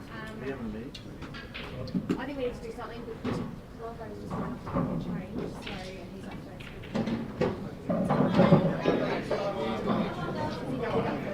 He's probably job.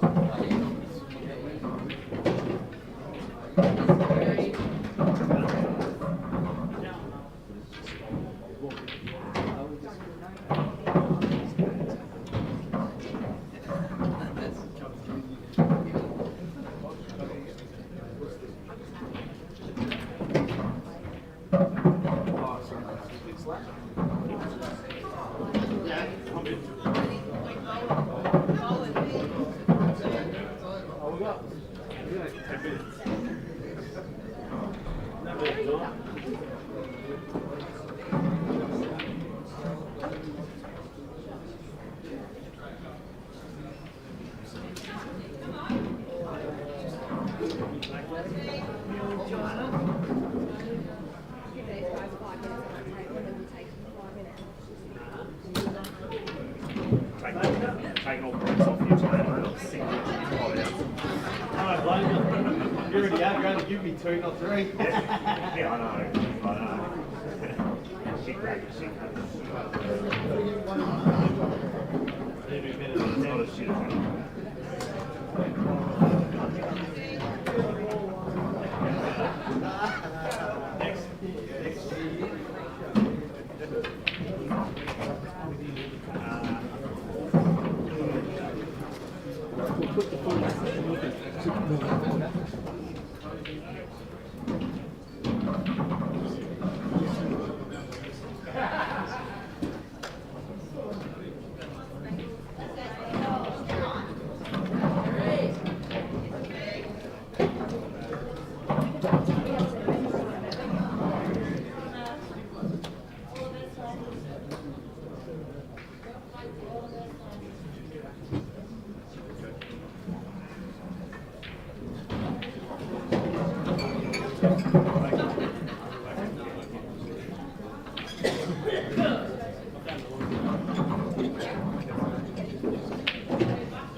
The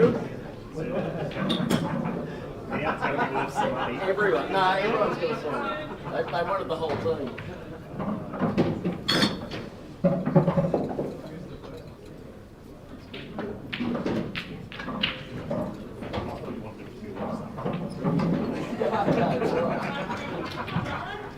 Nothing down.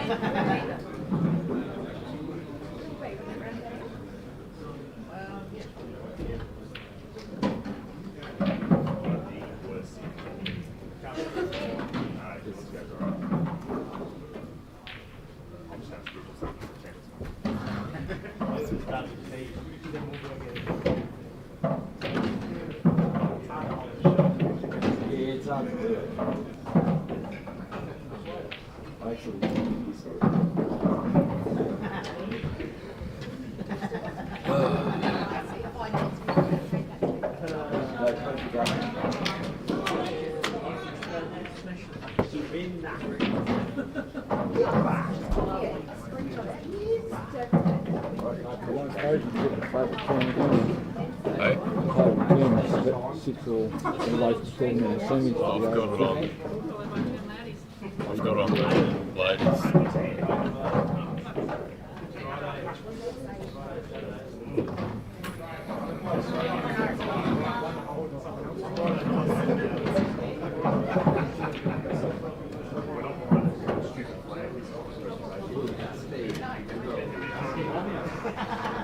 Don't say never.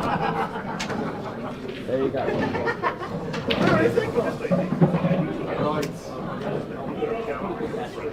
Let's just pop it up and we'll start.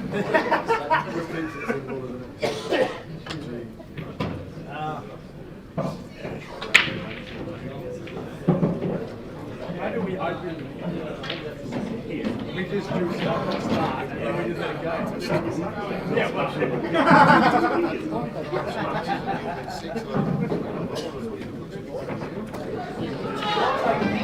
Change everything around, which I'll be saying, just let's see, in case we play them again, how we structure our team,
which was always my plan. Worked last year, we done it, changed it around, then like that, in the 70s, we smashed it. We smashed it. After they, whether they knew what we were going to do or not, they had no idea. And it worked last year, so that's what we're doing.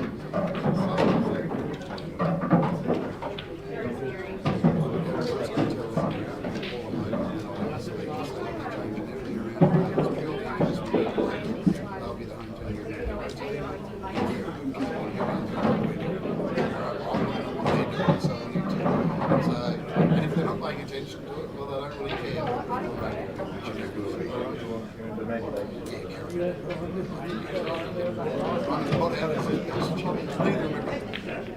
Being the better side.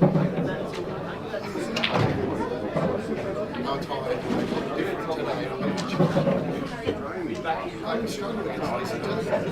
Really bad. It's really quite nice. But he wasn't good. He was just better than the rest of us. So, all good. I'll get over there.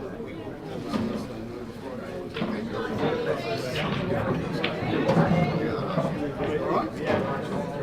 That's what we're doing.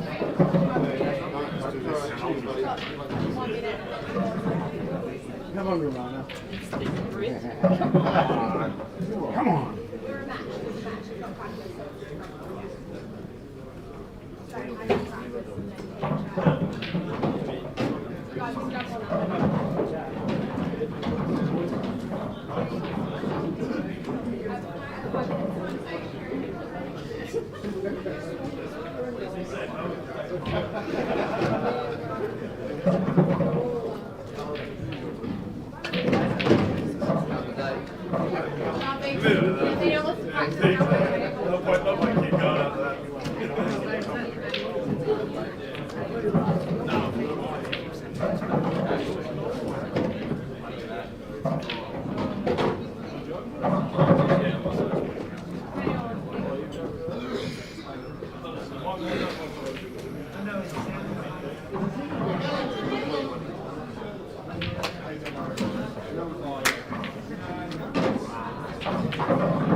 Jake. Jake. Jake. You're all right, man.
Expecting, wanting. Is that right?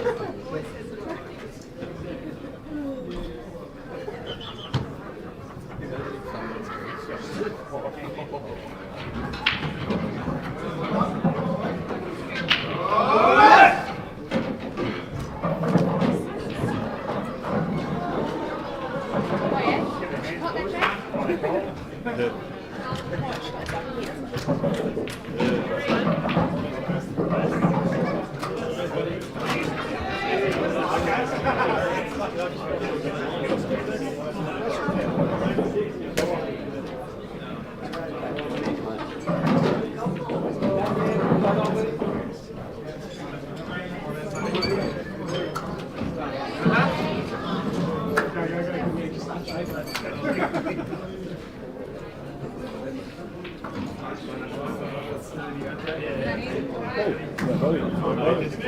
Mix, come on. He's the one that's doing that.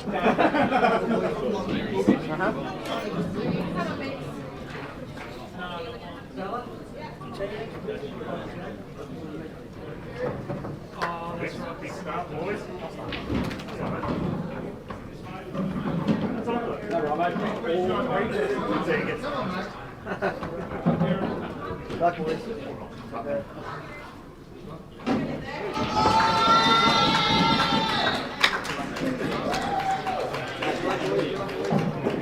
Let's go on there, Ben. Let's go, Judgy.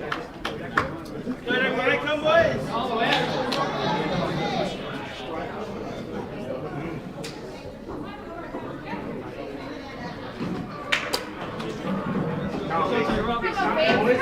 Come on, Biggs! Come on!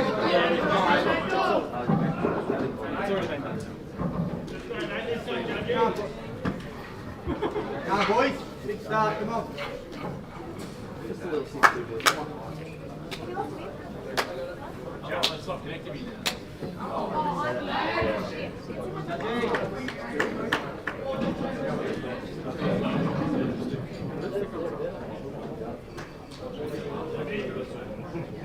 Come on, Jakey. Let's go, Jakey, boy! Come on, Jakey. Boys, jump on the line, come on. Go, Jakey.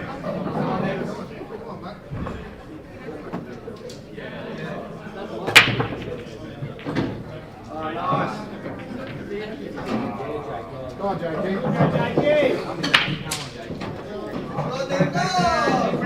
Come on. Come on, there. Let's go, Nate. Let's go, Nate.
Come on, Jakey.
Go the Vic.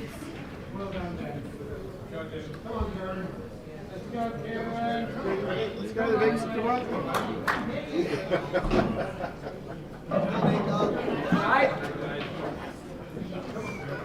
That's it.